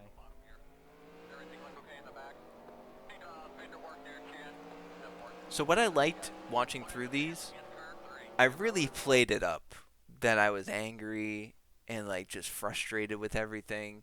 In reality, I didn't care. But I was really playing it up, trying to make it entertaining. I feel like it worked, because there are some things I watched back even 8 years later, and I was laughing about it. 8-9 years later, I'm like, oh my god, that's why did I say that? Why did I do that? And I just found it so ironic. Jay Jefferson was the one that wrecked me in this one, and it wasn't even like I came down the track. I was actually pretty high, and the 19 just kind of came up into me, which was really funny. It was very ironic. Hey, I got to save fuel. At least I made it to the end. But yeah, the Race With Me series, interesting. I wish I could have finished it. I wish I would have, but it was just too much time and stuff like that. And I couldn't believe how long ago it was. I kind of thought it was a little bit later, but it was like 2017, which was like towards the beginning of my NR stuff. But that is it. That is all I have. It's been a long, long time of reacting to these videos, but it's over. I hope for however much you guys watched that you enjoyed the trip down memory lane. And thanks for watching if you did. Thanks for 10 years of NR 2003 on the channel. It has been an absolute honor to be able to entertain you guys with NR races for 10 straight years, basically no breaks in between. And I really hope that the 10-year anniversary race later tonight is not a dud. I hope it's a good one. I hope it's a fun one. From the test races I've had, it should be fun. I hope it goes as well as the test races did. We've been on a good stretch with DeWalt, so fingers crossed. And we'll see who wins that one. And then we have the DeWalt Cup Series back on Monday for Rockingham, UK. So it should be a fun one then as well. So thanks, everyone. I'll see you tonight for the 10-year anniversary race.